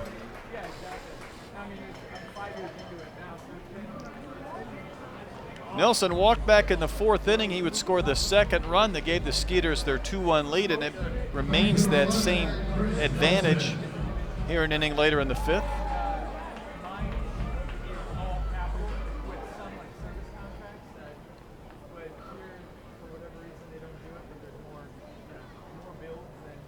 Nelson waits, swings, and chops. 1 to short. Could be 2. A flip to second for an out, back to first for a double play. So by working around Scott, facing Nelson, the right-handed hitter, Simon gets the twin killing to end the frame, and the Skeeters waste a golden opportunity. We played 5. It's still a 2-1 Sugar Land lead.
Five innings complete. Skeeters have 2 runs on 4 hits. The Bees have a run on 4 hits. But boy, Sugar Land had a golden opportunity there in the 5th. Bases loaded, 1 gone. They did not score. So here's Connor Bierfeld leading off the 6th against Brett Marshall. Bierfeld is scoring the lone Bees run. He walked back in the 2nd. He would score in a single from McGuigan. Look to the bender down and out for a ball to start the top of the 6th. Fastball a little bit above the belt high, 2-0.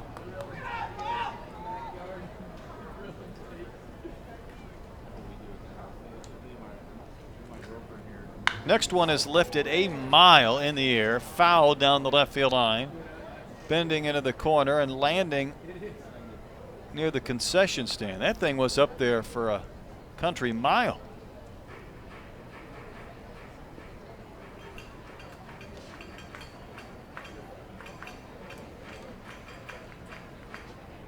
You can't watch a game without the StatCast, the exit velo, and the catch probability, hit probability. There's a strike. They also have launch angle. That launch angle must have been like 1,000% to get a ball that high in the air.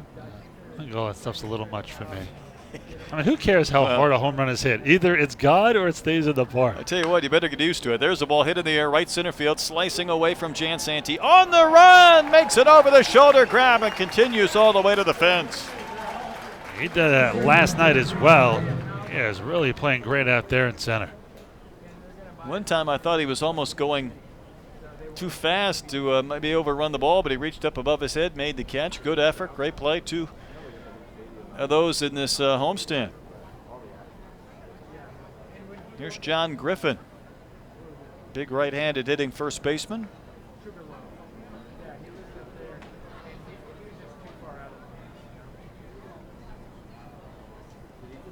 First pitch stays up and misses to Griffin for a ball. This next pitch by Marshall will be pitch number 90. Dustin Richardson, the Skeeters' lone lefty, warming up in the pen.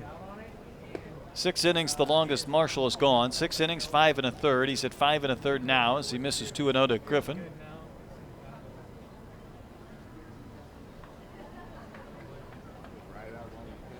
Working quickly with no one on. A bouncer off the end of the bat, rolled towards Prince at second. He'll scoop and flip to first and retire Griffin by a couple of big strides over at first, and there's 2 gone.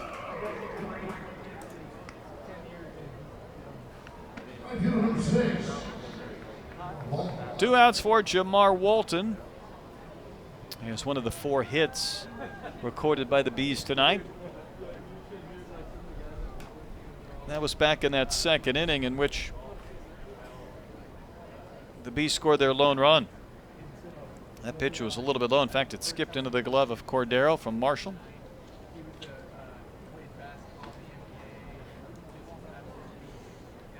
Walton's been around for a long time as he takes a strike over the other half. He started his pro career at the age of 18 in 2004 in the Marlins rookie level.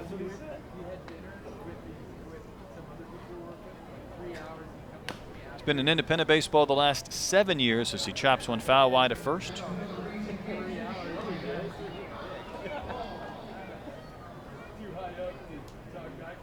Last year was with Southern Maryland. In fact, the last 3 years he was with the Blue Crabs. 2 balls and a strike make it 1-2 as Joe Harris changes the count with his fingers as the pitch was delivered and it bounced into the dirt. Should be 2-2, shouldn't it? Now it should, yes. Well, you don't miss those fingers from Joe Harris. I mean, you could see those from Highway 6. Here's the 2-2 pitch. Way high. That one just got away from Marshall. Count's gone full.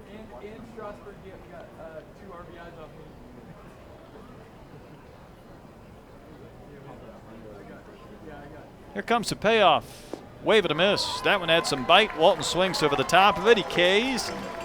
And for Marshall, just his second perfect inning of the night, but he cruises now through the top of the 6th. Skeeters still in front of New Britain, 2-1.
Skeeters 2, Bees 1. As this game heads into the last of the 6th inning, Andy Wilkins will lead off. He'll be followed by Anthony Jansanti and Derek Miller against reliever Kyle Simon. Wilkins has walked and doubled, and he takes one for a strike on the other half. You can't come to a minor league game without a variety of promotions almost on a regular basis between half innings. As Wilkins swings and fouls one at the plate. In fact, here at the ballpark during the last half inning, we had the Go Nuts cam where they encourage youngsters to jump up and down and go nuts. And it was sponsored too, Ira. Yeah. What was that company again? I was hoping, you're the sales guy. It's not my account. I'm not really drawing a blank. with it. I wasn't sure who it was that sponsored that, but when you find out, let us know. Hopefully this inning, that pitch is high. That dental dash, that's mine. I mean, that Go Nuts cam was really interesting, and I'd love to credit the sponsor of that. Pitch to Wilkins, slow it inside, 2-2.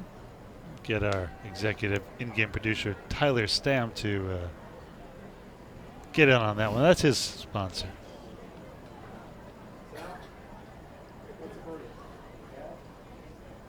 2-2. The next one's high, 3-2. You'd be on YouTube like Brockmeyer if you went ahead and just told everybody. Hey, that's no meltdown. I just tell you a sponsor's name.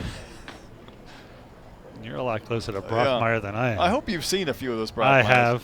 There's a liner to right center field for a base hit over the leaping McQuiggan. What did you think so far? Well, just the other day when he was playing catch with his compadre and the kid couldn't throw, and he goes, "What are you? Are you an American? Are you even sure you're right-handed?"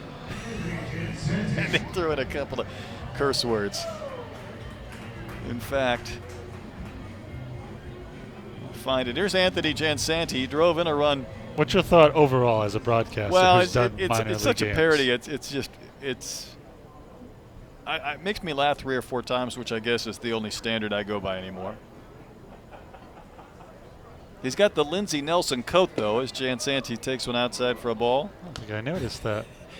His comment to the kid when he was playing catch the other day, everybody at least needs to know how to play catch because you're an American, blank, blank, he said. You throw like a blind baby waving bye-bye. Are you sure you're right-handed? There's a ball punched softly to the right side. Funny spin. McGuigan will scoop. Throws to second. Was that an out? Yes. It looked like maybe Carrillo came off the bag. Andy Wilkins not so sure, but base umpire Reggie Ligon said that's an out. No chance back at first, so it was a wonder the Bees were in such a hurry to try and get that force because they were not going to get Jansanti. And in the haste, they almost didn't get Wilkins at second.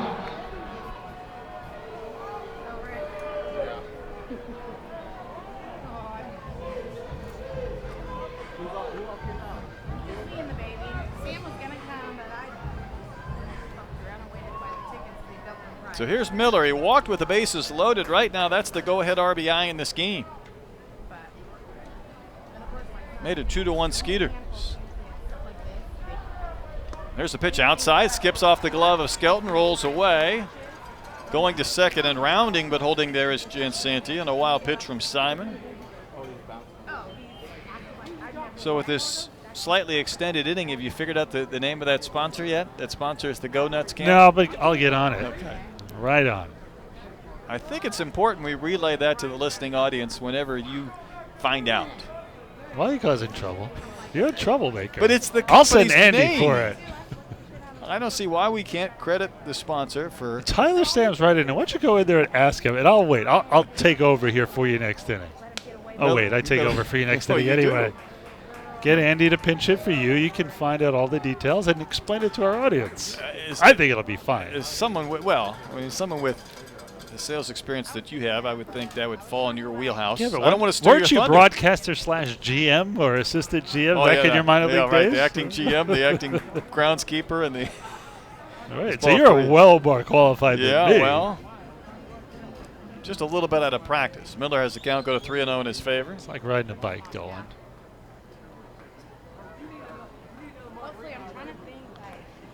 You don't want to climb the crane. You don't want to find out the sponsor's name. What good are you? Well, I certainly don't want to climb the crane. Then find out the sponsor name. And tell our audience who's waited with bated breath. 3-0 pitch is a strike on the inner half of the dish to Miller.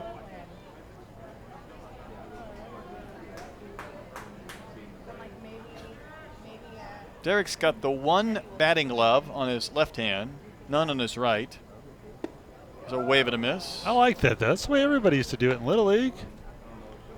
Hunter Pence used to do that too, and everybody would ask him why, and he goes, I don't know. I just do. It's kind of that golfing look, right? You've got the one glove. That's where it started, though. Yeah? Ken Harrison, Hawk Harrison, the White Sox broadcaster. He played a little too much golf, had blisters, and had to still bat.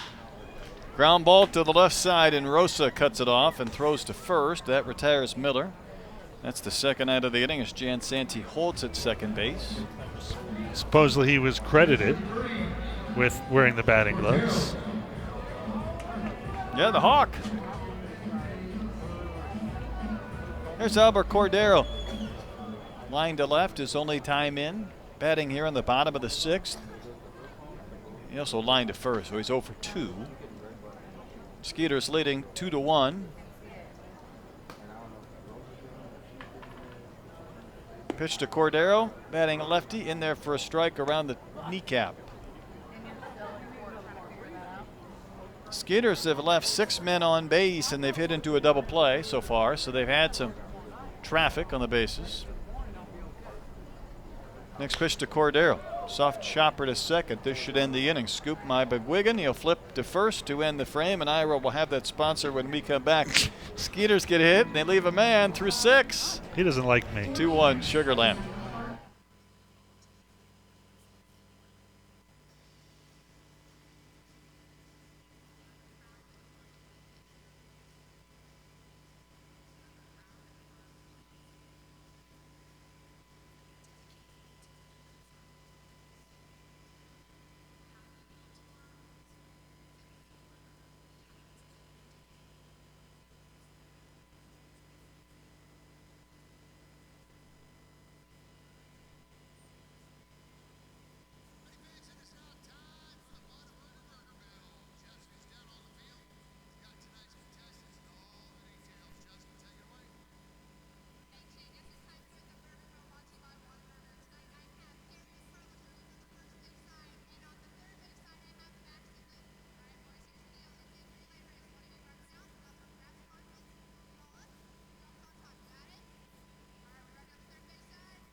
6 innings in the books. We go to the 7th. New pitcher, new broadcaster. Skeeters leading 2-1. Again, here's Ira. Thanks, Dolan. Did you find out any information for me? I think the company's name starts with a D, but I haven't gotten any further than that. That's very daring of you. Well, Dustin Richard, the Skeeters' lone lefty on this pitching staff, will take over here. Number 33, the Newton, Kansas native. Number 34, 6'6", 220. Pitched for the Ducks last year. The former big leaguer has been part of 2 years in the bigs with the Red Sox, 11 years as a pro. Former 5th-round pick of the Sox back in 2006. Made his MLB debut at age 25 on September 28th of 2009. Richardson will pitch to 8-9-1 here. Jake McGuigan, Steve Carrillo, and then back to the top of the order, James Skelton. So far, McGuigan is single, drove in a run, and walked last time up. He's 1 for 1. This one low and in, ball 1, 1 ball and no strikes to count. Skeeters are leading 2-1. You just get the feeling if you relinquish that lead, it's one of those very tight games that you may not get it back. The 1-0. There's one inside. Skeeters looking for their 6th straight win. Keep in mind, in their championship season last year, during the regular season, they never won more than 5 in a row.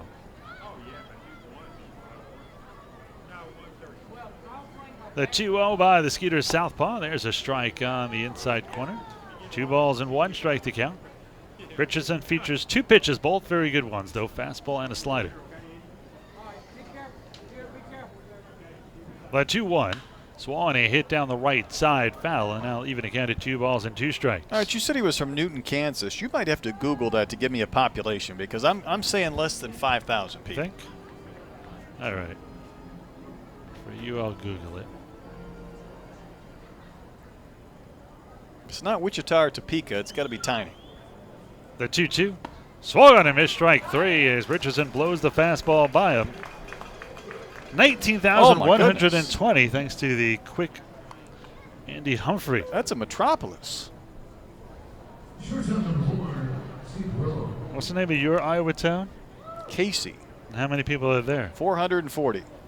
Well, I guess 439. Yeah, now, no, that's diminishing as we speak. Just a few miles up the road from Van Meter, home of. Come on. I don't know. You mean you don't know? One fouled. If I don't know anybody from Iowa. Rapid Robert, Bob Feller. Oh, that's right. There's a Hall of Fame there that I passed once. I really wanted to stop, but I just could not. You ever been to the Feller Hall of Fame? Yep, no longer exists. But, really? Why? Well, because Bob no longer exists. Still a legacy. There's plenty of people in the Baseball Hall of Fame aren't alive anymore. What kind of country you running over there? Bob had a way of... An all-time great dies and you close down his museum? Well, he had a way of strong-arming guys to come in for autograph signings that kind of kept it afloat. He'd bring Bob Gibson over from Omaha, bring Ryan Sandberg in, or he'd bring other people. What's wrong with you Iowans? There's just not enough of us. 439, I guess not. What's the population of the state of Iowa? 6, 7? So I'd fell back over our heads to it, too. Last one out, turn off the lights in January. So small you have to leave the state to change your mind? Explains a lot about you, Dolly. All the puzzle pieces will finally come together here. The 2-2. Low and in, that'll be ball 3, 3-2. Richardson, a Texas tie. Went to Texas Tech as Red Raider. 3 balls, 2 strikes, 1 out. Skeeters with a 1-run lead here, 2-1 in the top half of the 7th. Swung and hit sharply down the right side, but way foul. Near our bounce house area. You won't climb a crane. You won't find a sponsor. What about a bounce house? Can you really risk life and limb in a bounce house? Well, if they hit baseballs at you. Here we go. You can put that on the Go Nuts cam. I'm going to save my next response. The payoff pitch. So it grounded back to Richardson. Sound like a broken bat. He will spin, fire it to first, and there's 2 down. Top of the order here in the top of the 7th with 2 outs and none on. James Skelton will step in. He has been hit by a pitch. He has struck out and grounded out. He's 0 for 2. The left-handed hitting catcher came in at 220, 3 home runs, 5 RBIs. always a big on-base percentage guy for Skelton. Really broke the mold with him. 165-pound catcher, leading off, left-handed hitter, on-base percentage high, steals bases. Lefty-lefty matchup here is a strike. Strike one, 0-1 the count. And despite him batting .220, he is amongst the league leaders in walks, .293 on base percentage. Here's one, misses. 1 ball and 1 strike. Correction, a .407 on base percentage. I thought that was a little low. He set up inside in the 1-1. Misses high and tight. 2 balls and a strike. 5th in the league with that on base percentage. They set up away this time, the 2-1. Swung and fouled into the screen in front of us. Dolan with cat-like reflexes. You better be thrilled there was a screen.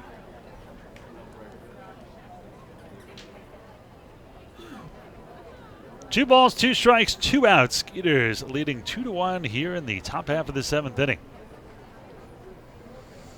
They set up way outside this time, the 2-2. Misses outside. That'll run the count full 3-2.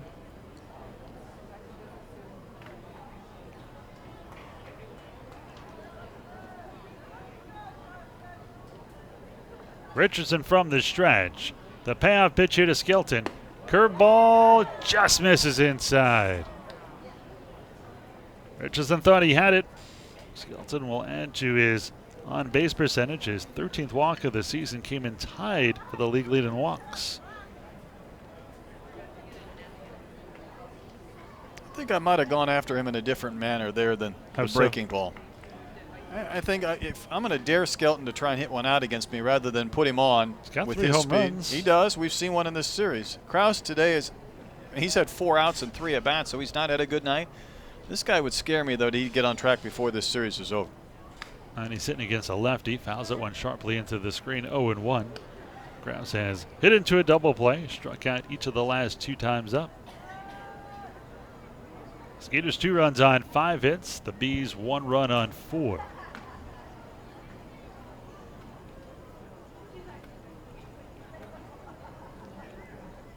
Richardson's ready. They set up outside. The 0-1.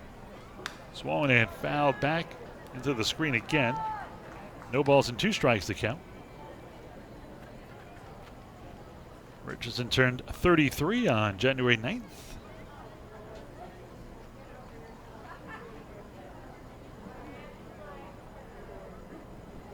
Before Texas Tech, he went to Cowley College. Do you know where that is? Be your test of the night. Probably Kansas. You're just guessing now. That wasn't even an educated guess. It's either that or Dallas area. Arkansas City, Kansas. Okay, well, there we go. Powers of deduction. Richardson a long look at first. Remember, Skelton has speed. The 1-2, but Richardson's going to chase back Skelton. Mentioned early, he has 5 of the 10 stolen bases. Krause has between the 2 of them, they have 9 of the 10.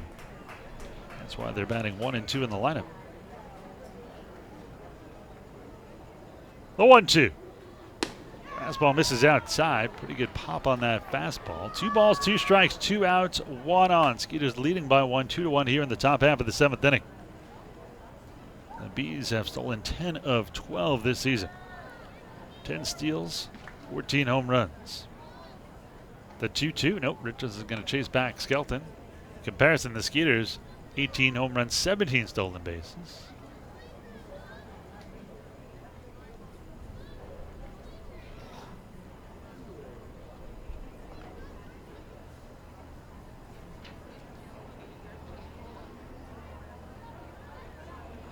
This one is low and in. 3 balls and 2 strikes, and now the runner will be moving here.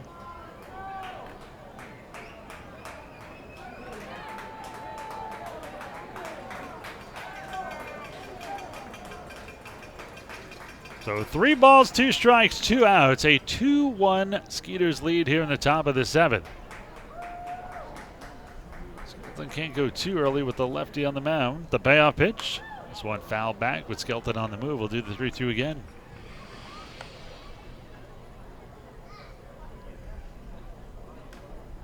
Richardson was a starter in 2008. 22 starts with just 7-10 with a 6.33 ERA. Really found his niche in the bullpen. In fact, that same year, the following year, he was moved to the bullpen and was 2-2 with a 2.70 ERA in 2009 at Portland. This one outside, ball 4.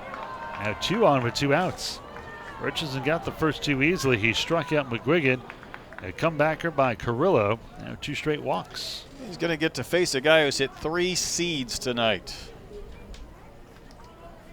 Javon Rosa will step in. He has singled, hit a bullet to center, and doubled.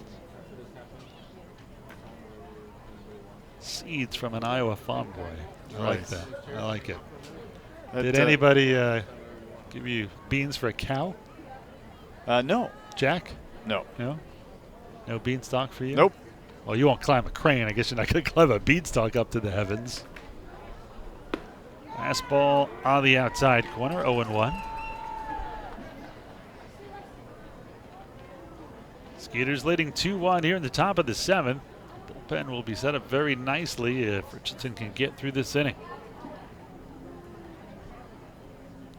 Double take to second comes home. Outside, 1-1. Richardson 13 pitches for strikes, 13 for balls. Yeah, he's fighting it a little bit here this frame, just trying to get that last out and keep this 1-run lead intact. The 1-1, Swan hit high in the air. Left side, Chris Nelson off of third, now in foul territory. We'll bring it down for the final out. No runs, no hits, no errors, 2 men left on base. 7th inning stretch time. Get your peanuts and Cracker Jacks. I do care if you never come back. Skeeters up 2-1.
It'll be 1, 2, and 3. Josh Prince, Lance Zawatsky.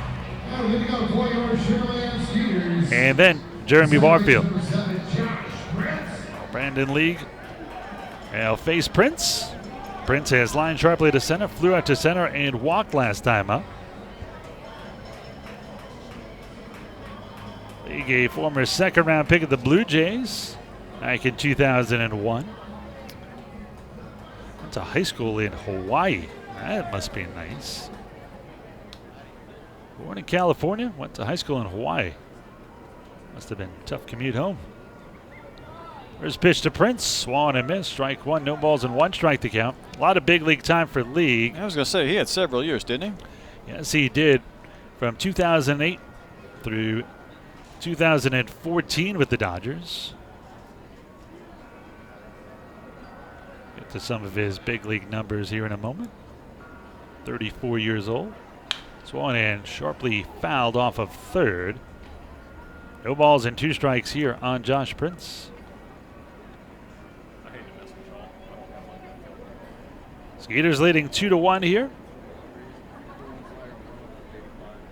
Looks like their bullpen is set up nicely. Probably AJ, I would guess, in the 8th, which I saw him warming up earlier, and then probably Felipe Paulina.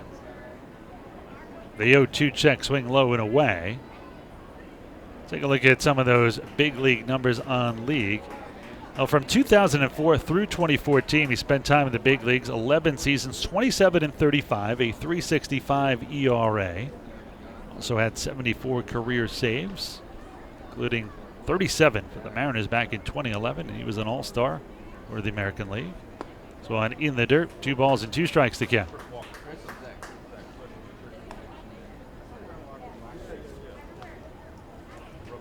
Two balls and 2 strikes here on Prince.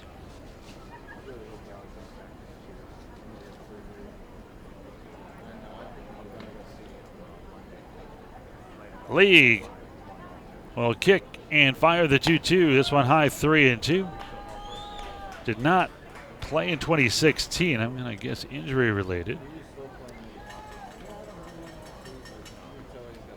2015 it was with Rancho Cucamonga in the Cal League. Full count here on Josh Prince.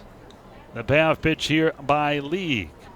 Swung and fouled off of third. Gary knocks it down at third, barehanded. Still got those gold gloves, or gold hands.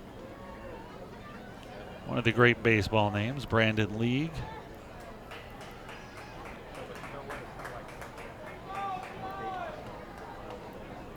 Well, 3-2 coming again here to Prince. Trying to get on here with a 1-run lead. I'm sure he would go steal if he gets on.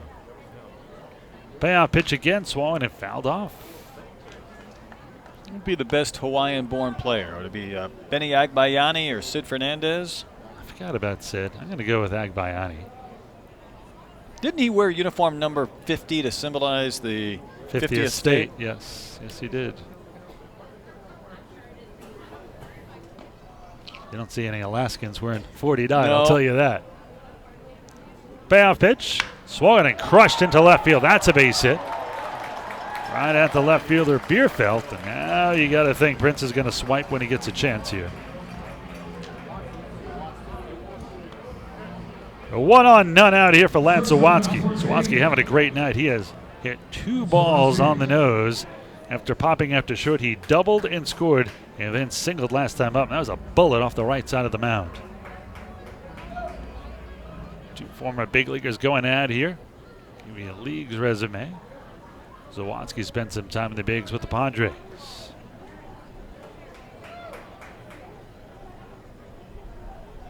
They're going to set up away here on the first pitch to Sawatsky. Prince with a big lead over there. Does not go. This one a strike on the outside corner. No balls and 1 strike to count.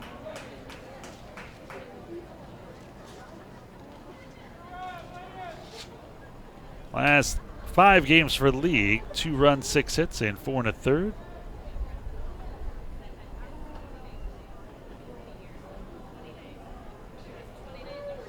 The 0-1 by the right-hander. Swung and fouled back into our left. 0-2 the count. League spent 2004 through 2009 with the Blue Jays, and then 2010 to 2012 with Seattle. 2012 to 2014 with the Dodgers. Minor league career numbers 31-25 at 3.54 ERA and 12 saves. Kind of odd to have more saves at the big league level than in the minors. It is. The 0-2. Way inside as Sawatsky ducks back the knees. 1 ball and 2 strikes.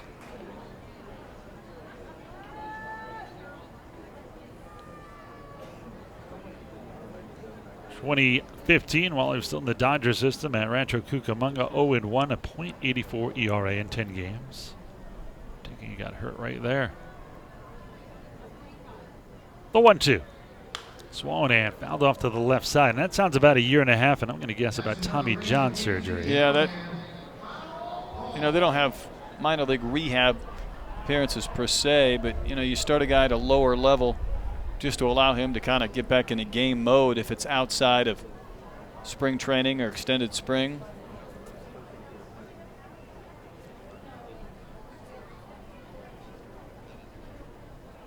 The 1-2 again here to Zawadzki from League. He will wind and fire, and this one hits a second. A tailor-made double play. They go to second for one. They're really to first in time.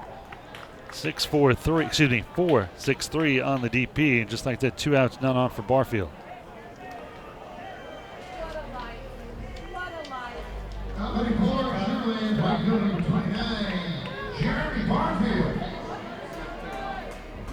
League's maternal grandparents were actually from Japan. Through 96 at one time. Did you tell you had like 4 games? 4 games. Pick it up. First pitch here to Barfield. Swung and a miss to the ball low and away. No balls and 1 strike to count. Skeeters leading 2-1 here in the last of the 7th.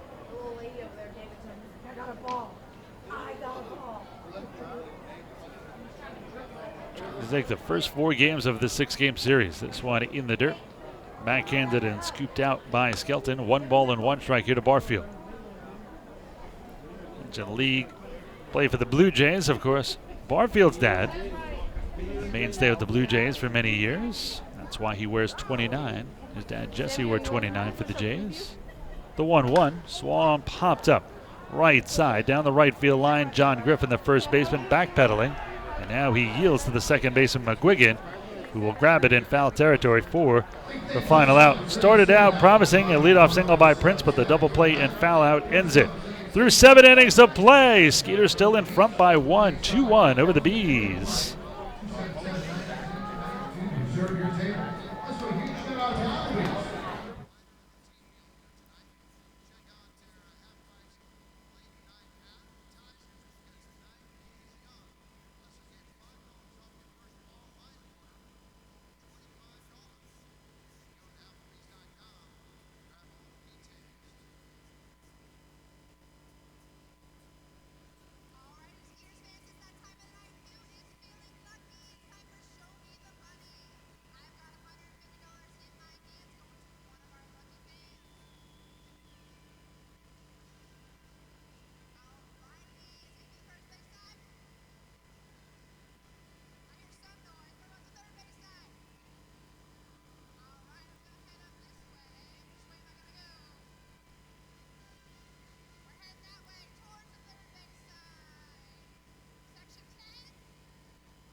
Welcome back to Sugarland. Skeeters leading 2-1. Before we get to our new pitcher, we're going to pause 10 seconds for station identification.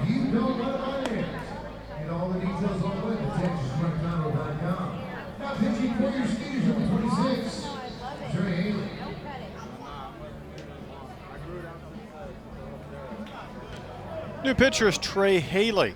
He's made 3 appearances, 3 scoreless innings, 3 walks, and 3 strikeouts. He is the 3rd pitcher of the night for the Skeeters. Number 26 will take over here. Haley, 6'4", 215, a Texas native from Nacogdoches. Last year with AA Altoona. He's been as high as AAA, 9 years as a pro. Last time out in the Skeeters 7-5 win in this series 2 nights ago. Skeeters pitcher went 1 inning, did not allow a run earned or otherwise, 1 hit, a walk, and a strikeout, facing 5 hitters. Haley will take over here. He will face the meat of the order, 4, 5, and 6, so this could be the save right here in all reality. And then probably Felipe Paulino. Skeeters leading 2-1. It has been this way since the 4th. Feels a little bit like the game 2 nights ago on Saturday where Skeeters led, well, it was actually a 2-2 game after the 5th, and really nobody had any base hits for several innings. Yep. So it'll be a righty-lefty matchup as the Skeeters right-hander ready to deal the first pitch to the left-hander hitting Maddox. This one is a strike. No balls and 1 strike to count here. Haley drafted by the Indians in the 2nd round in 2008. 22-35 lifetime, a 4.76 ERA. Went to Central Heights High School in Nacogdoches. 1 ball and 1 strike to count. Maddox so far tonight 0 for 3. He has grounded back to the pitcher, fly to left, grounded out to second. Came in hitting .250 with 2 home runs and 11 RBIs. The 1-1. Swung and hit to short, right at Sawatsky. He'll fire it to first, and there's 1 down. That'll bring in Connor Bierfeld. A right-hand hitting left fielder has walked and scored, struck out, and Anthony Jansanti in center made a great catch over his left shoulder in center for a fly out his last time up. So he's 0 for 2. Skeeters 2 runs on 6 hits, 1 run on 4 for the Bees. And both of these 2 teams, terrific defending teams. Neither team has made an error tonight. They are 2 and 3 in the league. And Britain has committed the 2nd least errors at 10 with a .984 fielding percentage. The Skeeters at .983 for a fielding percentage. They have committed 1 more error at 11. Somerset leads with 9. But in 18 games, that's pretty terrific for all 3 of those teams. The 0-1. Swung and lifted into left center. And nice job by Bierfeld. He brought his hands all the way in to kind of fight that one off, then lifted into left center for a base hit. So 1 on and 1 out. It's a wonder he didn't hit himself in the stomach with the knob of that bat. He had to bring his hand so far inside. Well, incepts John Griffin, who has walked, grounded back to the pitcher, and grounded at the second last time up. He's 0 for 2. Skeeters leading 2-1 as he steps to the box. No action in the Skeeters pen as of yet. Bierfeld leads off of first. They set up outside in the first pitch. Swung and chopped towards short. This could be 2. Zawatsky to Prince, who steps on second, fires it to first. What a double play. Zawatsky dove behind second, flipped it to his right. Prince barehanded and threw a strike to first. And these 2 as a double play combination. 2 former big leaguers forming that double dip. It has really been unbelievable. We are through 7.5 innings, middle of the 8th. Skeeters still up 2-1.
So this game heads into the bottom of the 8th inning. The Bees will go to their bullpen, bring on their 4th pitcher.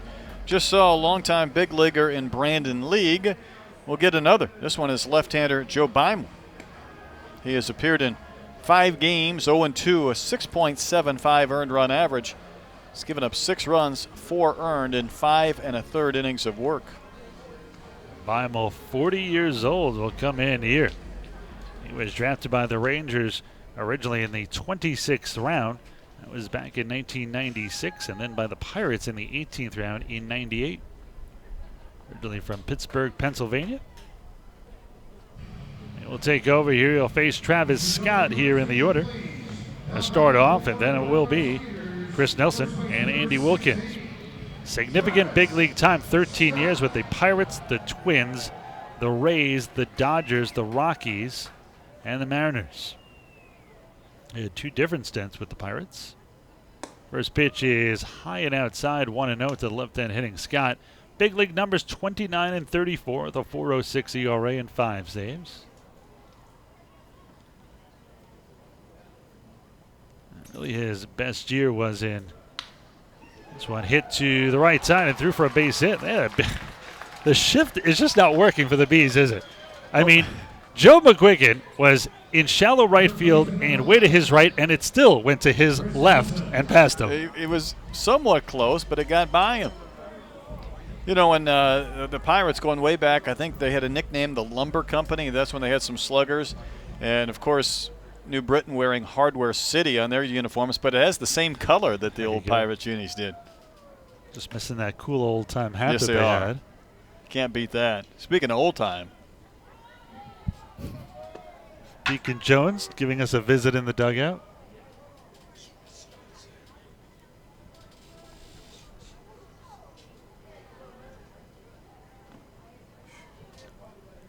No balls and 1 strike the count. We were talking about this high socks before, and Deacon's not wearing his high socks today. Can't get the high strike, Deke? Said the hawk is out here today. There could be scouts out here, Deacon. You can still pinch hit. I see you playing around with that bat. You walk around with it like it's a cane, but I know you're about to hit a fungo. Might be able to putt in from the fringe with that thing. I just want to strike on the outside corner. No balls and 2 strikes to count. We had a lot of runners. We're going to have to mic him up. 2 runs? You don't think 2's enough tonight? No balls and 2 strikes. You want to join us here on the air, Deacon? I'm going to take that as a no. I'll go home after the kids. You know what? He's going to get in that little go-kart of his and putt on home. Yeah, I picked it up and I put it in the spot he wanted. You probably could. You could get a couple of guys, you could put it on the curb. Always like to say hello to his wife Tiki, who's always listening. A big hello to him. We're taking care of Deacon for you, so you don't have to, Tiki. Don't worry. We're doing what we can. This one is fouled off left side. Count remains 1-2 here on Nelson.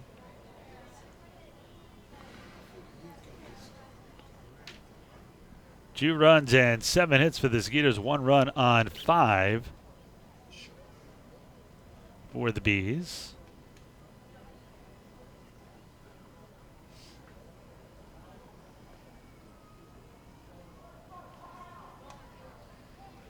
And throw to first, but getting back is Scott. As have held this lead since the 4th. It was a bases-loaded walk that gave them the lead. A couple of pretty good-looking pitches, but Miller worked the walk, and that made it 2-1, and we haven't moved since. Swan and hit out to right center field. Getting to it quickly is Jamar Walton, so first and second now, nobody out. And that'll bring up Andy Wilkins. Wilkins perfect tonight. He has doubled, walked, and singled. He's 2 for 2. Let's see if he can continue it here. Would you have a stroke and a former big leaguer like Wilkins lay one down here, second and third, get some insurance? Not really.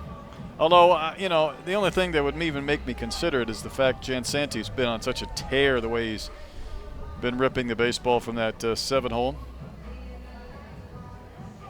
The Skeeters haven't had a lot of luck, though, with the ground balls. They've hit into 2 double plays tonight. Lefty-lefty matchup here. Let's see what they do.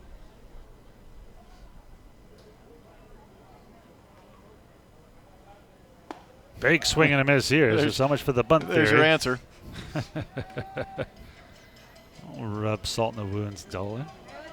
And sometimes I think you're almost obligated when maybe somebody's thinking about the bunt and you get the green light just to swing absolutely as hard as you possibly can.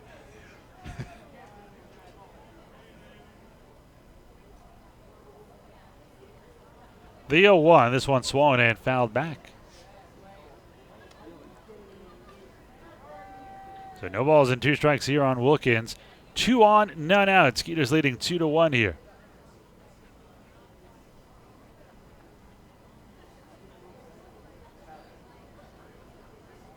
Another run would really be nice. Just tack on one more. Yep. A little cushion to close. Could be a new slogan. Cushion to close instead of insurance runs. The 0-2. Swung and hit sharply to left center field. Krause is going to shift over and bring it down in left center. Wilkins hit it on the nose, but the center fielder Krause runs it down. Skeeters leading 2-1. I'll bring in the very hot Anthony Jansanti. He was robbed on a great play at third by Rosa. He had his first at bat, an RBI single in his second at bat, and hit into a fielder's choice last time up. He's 1 for 3. Jansanti will try to give the Skeeters a little petting here, up 2-1.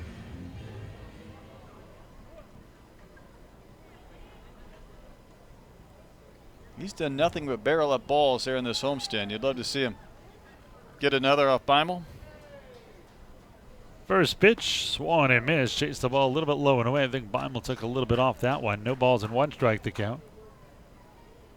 He lost that bat and ended up dropping it at his feet. 2 runs on 8 hits now for the Skeeters. 1 run on 5 for the Bees. Beimel to southpaw from the stretch. They're going to set up away. They'll look at second and come home. This one missed the target inside. 1 ball, 1 strike, 1 out. 2 on, a 2-1 lead here for the Skeeters in the 8th. Action begins in the Skeeters' pen. Most likely Felipe Paulino. Maybe not. No, that is not Paulino. Yeah, Paulino's thrown Yeah. 3 innings in the last couple of games. Yeah, he has. The 1-1 here to Jansanti. Now time call. Beimel is just taking way too long. That looks like Mark Haynes, who has closed out a game this year. Sugar Land native and former Rice product.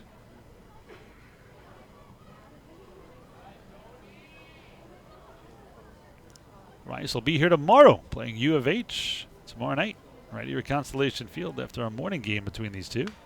So on swollen and fouled into the screen. Jansanti all over that one.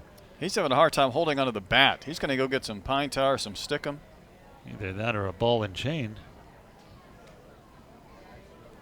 Down in the count, 1 ball and 2 strikes to count. Well, he makes quick work of getting some chalk. He's wearing batting gloves. Not 1 glove either. He's got the pair. Could call the Michael Jackson look.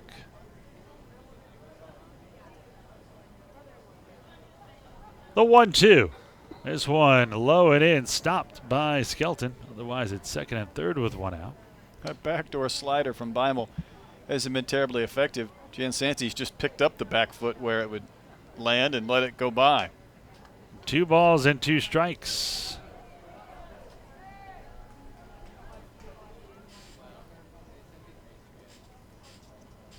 Let's see if Jansanti can come through again here.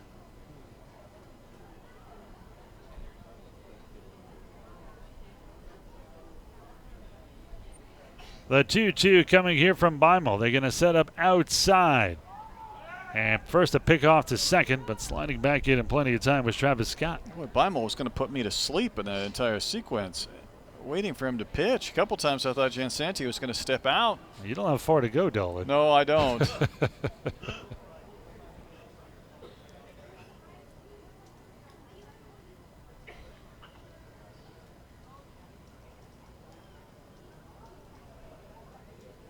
This one swung and missed, strike 3. That's a big strikeout for Beimel. So 2 on with 2 out now. You know, it was a big strikeout, and that's where this game is a little bit different than the Major League game, because you would not see a left-hander in the 8th inning facing a couple of righties. There would immediately be another call to the bullpen to bring on a right-hander to face these right-handers, probably irregardless of the splits. But you know, here you're getting your guy his inning of work regardless of what transpires. But he was able to get the strikeout. Derek Miller with a chance to give the Skeeters some insurance here. They set up low and away, and this one is a strike on the outside corner. Remember, insurance runs brought to you by Texas Farm Bureau Insurance. Get free tickets to Skeeters games on Sundays. Just show proof of your current membership at the ticket office, and you can get 2 free tickets to any Sunday home game. Visit your local agent to become a member today. The 0-1 here to Miller from Beimel. He will kick and fire home, and this one is a strike at the knees. No balls and 2 strikes to count. Miller had a great at-bat in the 4th, where eventually he would walk the bases loaded and drive in the go-ahead run. That's where we stand here, 2-1. This one popped up right side. The first baseman, Griffin, will reach back, and he misses it. And coming down to score is Travis Scott, and the Skeeters take a 3-1 lead. And that's an interesting way to get your Texas Farm Bureau Insurance run. You could see it coming, couldn't you, at some point? Yep, you could. Once he went left and then turned right, you knew he was in trouble. His body was in foul territory. He reached back in fair territory and just too far.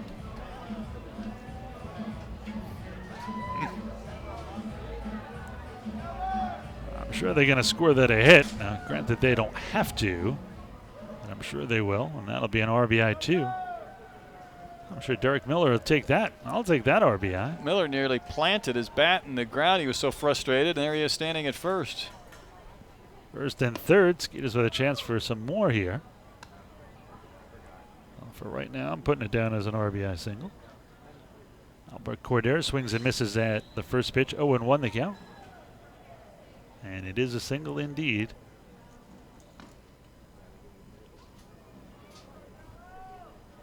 The 0-1. This one is a little blooper into center field, and that's going to fall in for a base hit. So Chris Nelson will come down to score, and the Skeeters have a 4-1 lead. And we mentioned earlier, the Bees cannot afford extra runs, and it's a bit deflating for them right now. You know, baseball is such an individual game built around a team concept, but if I'm Beimel, I'm ready to put a ball through a backstop. I mean, you think you're out of the inning with a pop-up, it drops, it goes as a hit, you give up a bloop to the number 9 hitter, now you've given up 2 runs and you're still not out of the inning. Back to the top of the order with Josh Prince. There's a chance to put an exclamation point on this. 2 in, 2 out, 2 on. Skeeters leading 4-1. Prince been on base twice tonight. Swings and sends the first pitch to center field. Plale. Krause is there, and the center fielder squeezes it for out number 3. But not before the Skeeters get 2 runs on 4 hits, no errors, 2 men left on base. Skeeters are up 3. They need 3 defensive outs for the win. We'll find out if they can do it when we come back here in a moment.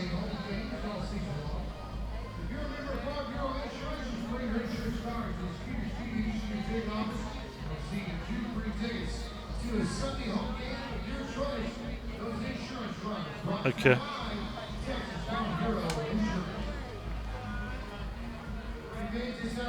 Yep. Albert Cordero. Yep. We got 3 races tonight. We got Deacon Jones, manager Gary Guy hitting on the inside track. We got Swanson. Nice job, pick your racer because here we go.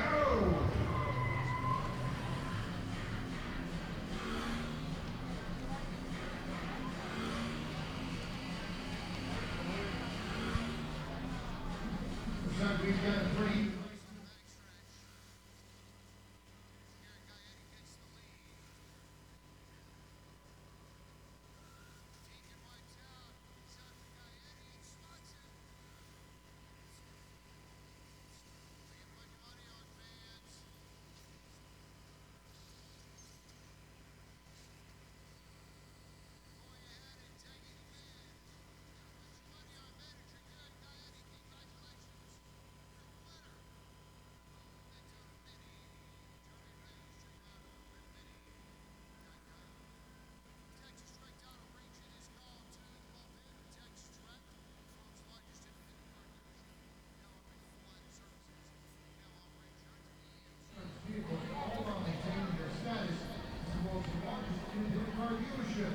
put our hands up. We go to the 9th inning. Skeeters leading by 3 now. Beneficiaries, some interesting plays in that 8th inning. But it's a save situation for Mark Haynes, who is 1-0 with a save in 7 games, ERA of 0. That's over 7 2/3 innings of work, and he struck out 7. I like that dance you were doing in there. Man, if we only had videotape of that. If only. Number 25, 6'2", 200 pounds, the Sugar Land, Texas native. He's been as high as Double-A, 7 years as a pro. Joined the Skeeters last year at the end of the season.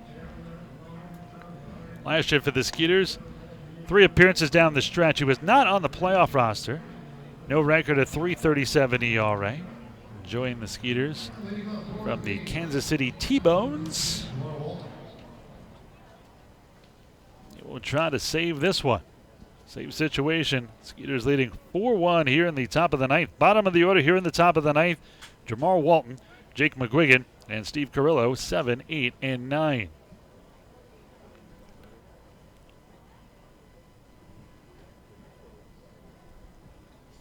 This one is foul back and out of play. No balls and 1 strike to count.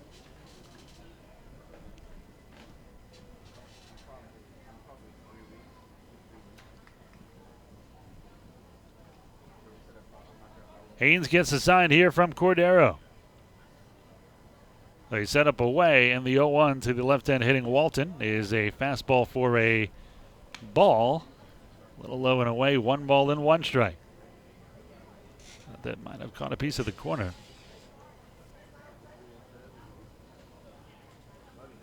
Haynes 3 pitches, a fastball, slider, and a splitter. The 1-1. Swung on, sounded like a broken bat to center. Charging it is Jansanti, and he'll catch up with it, running towards the infield for out number 1. Boy, Good jump. Yeah, he did. He got a great break on that. I'm wondering if the sound of a cracked bat helped. I mean, if that thing comes off the bat and it doesn't sound like it's cracked, it might feel like it's going to travel a little further, but that was good and dead in the ball, and he tracked it down. Oh, Haynes will face the right-hand hitting Jake McGuigan, who has singled, driven in a run, walked, and struck out. McGuigan, one of the few hitters for the Bees who has had a very good series. This one is fouled off. No balls and 1 strike to count, with the Skeeters leading 4-1 here in the 9th. Trying for their 6th straight win, trying to send the Bees to their 8th straight loss. Swollen and a bullet right at Nelson. To his right near third, and there's the second out. Boy, I like him at third base. He's great, isn't he?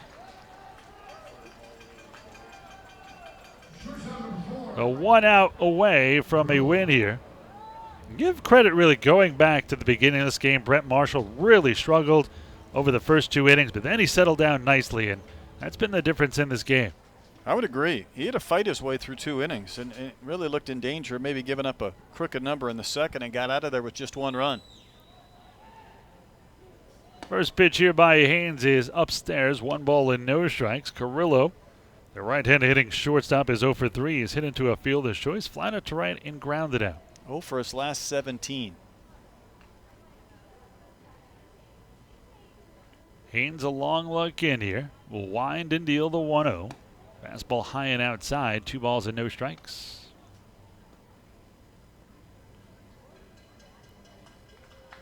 If Carrillo reaches, we'd go back to the top of the order with James Skelton.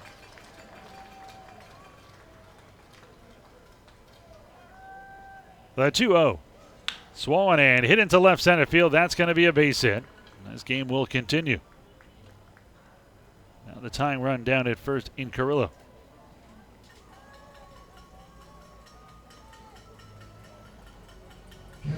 Skelton will step in, the leadoff man in this batting order. He has been hit by a pitch, struck out, grounded out, and walked. He's 0 for 2.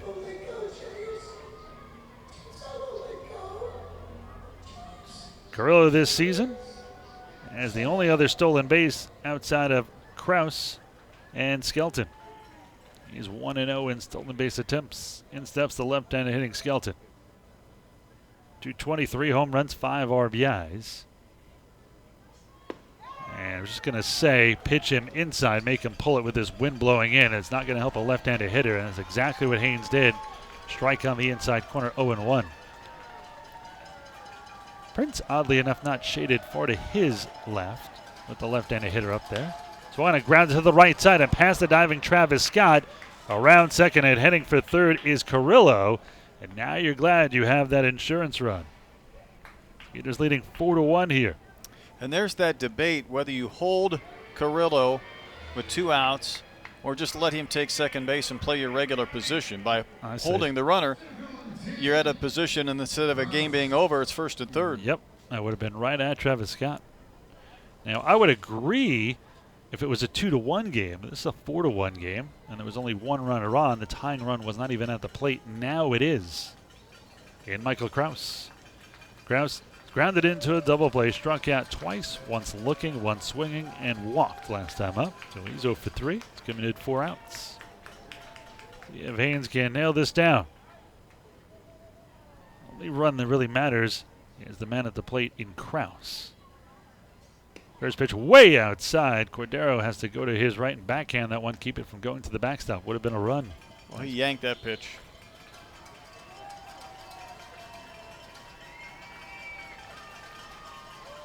Let's see if he can finish it off here.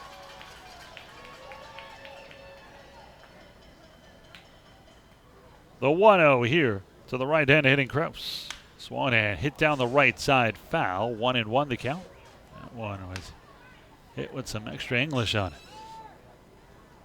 We ever find out who sponsored that Go Nuts cam? No, we never did, actually. Okay, well, maybe we can get to that tomorrow. Yeah, perhaps.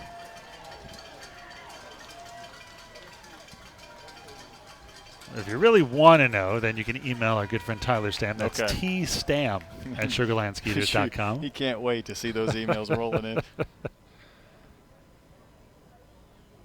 They set up outside the 1-1. High and outside 2-1. Haynes right now 12 pitches, 8 for strikes.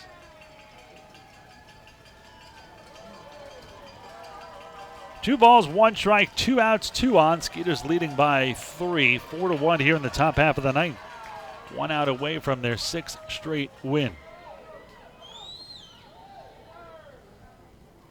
The 2-1, Haynes is going to step off.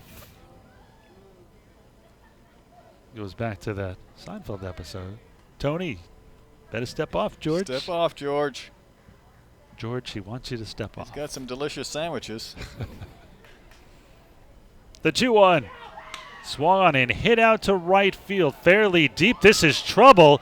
Barfield back to the wall, and he grabs it on the warning track for the final out. Wow, did not go far with the wind just blowing slightly out towards right center.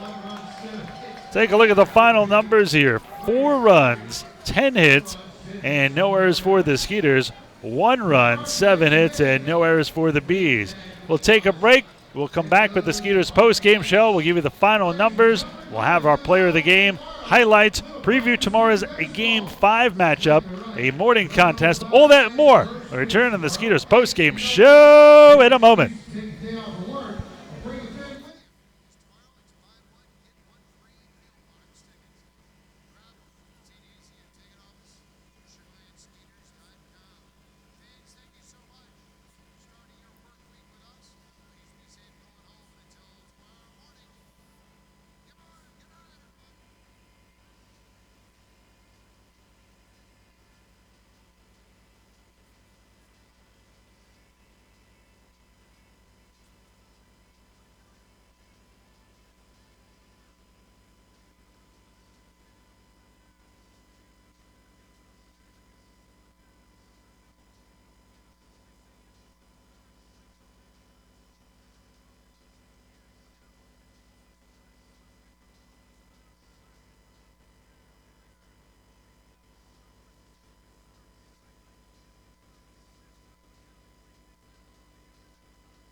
Welcome to the Skeeters post-game show. Little Hitman music. Skeeters got 10 hits, double digits in hits. Here tonight, 4 runs, 10 hits, no errors for Sugarland. 1 run, 7 hits, and no E's for the Bees. The winning pitcher is Brett Marshall, moves to 3-0 on the season. Mark Haynes, Sugarland native, gets his second save of the year, and starter Mike Lee gets the loss for the Bees. He drops to 0-1. Time of the game, 2 hours and 43 minutes in front of 2,564 fans here